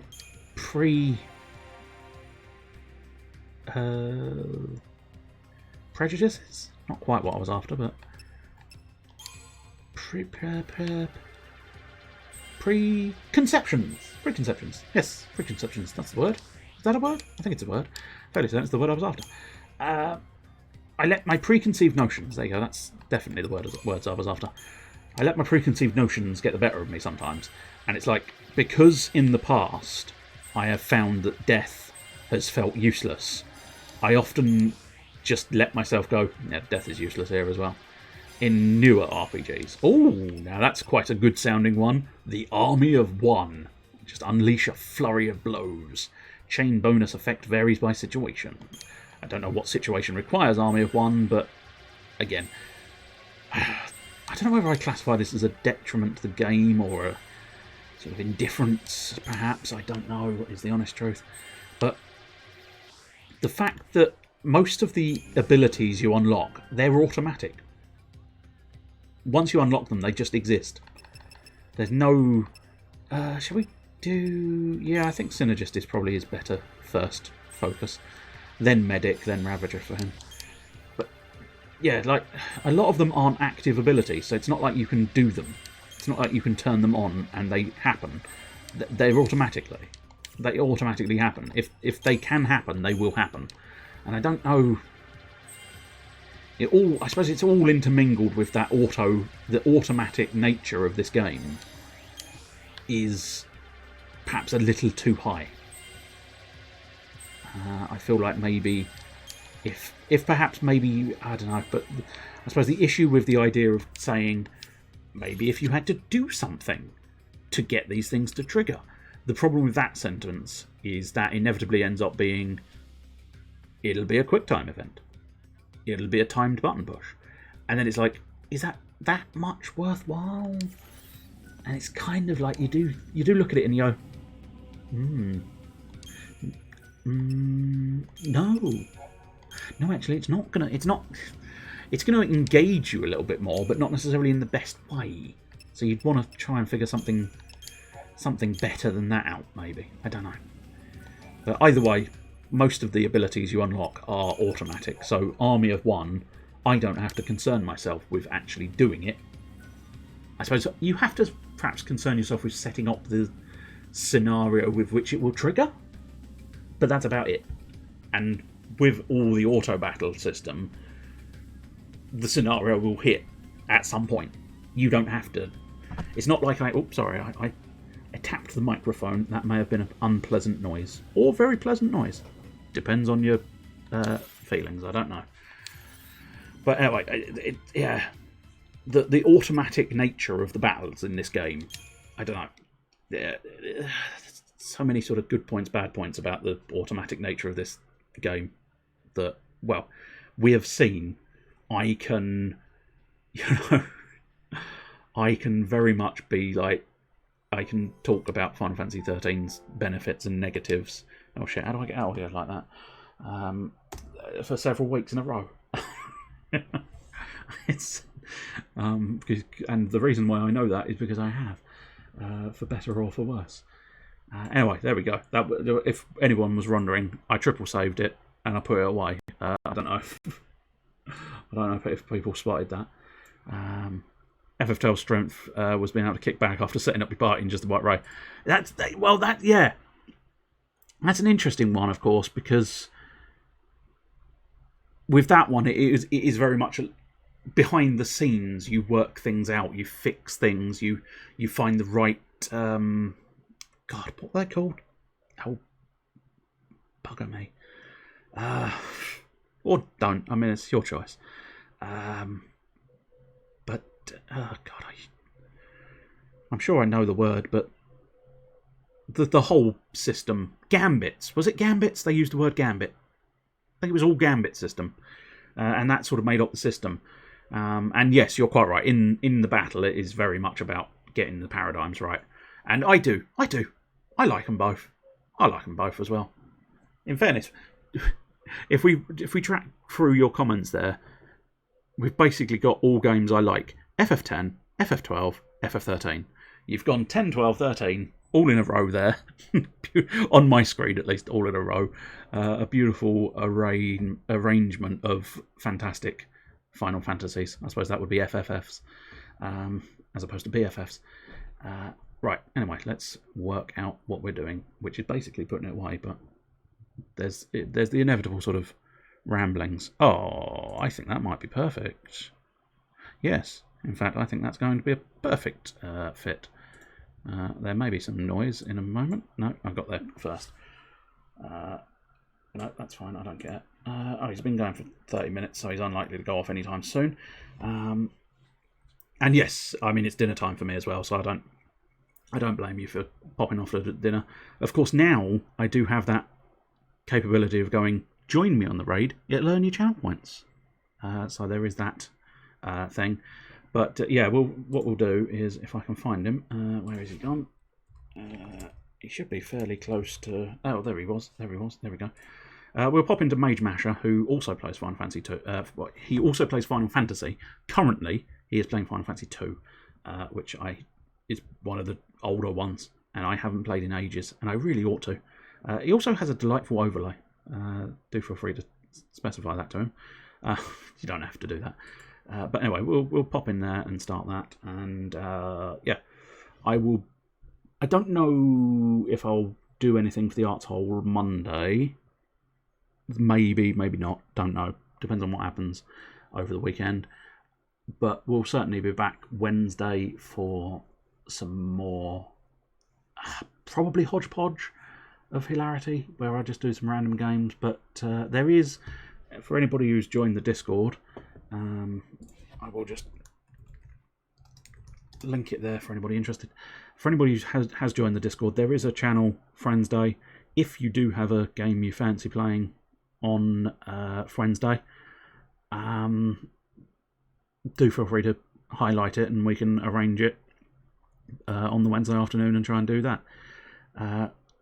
Oh, did you? I didn't know he had a YouTube channel. I just found him on. I found him on Twitch doing a sort of challenge mode of Final Fantasy IX, where they were doing a randomised, fast, sprint, time challenge, speed thing.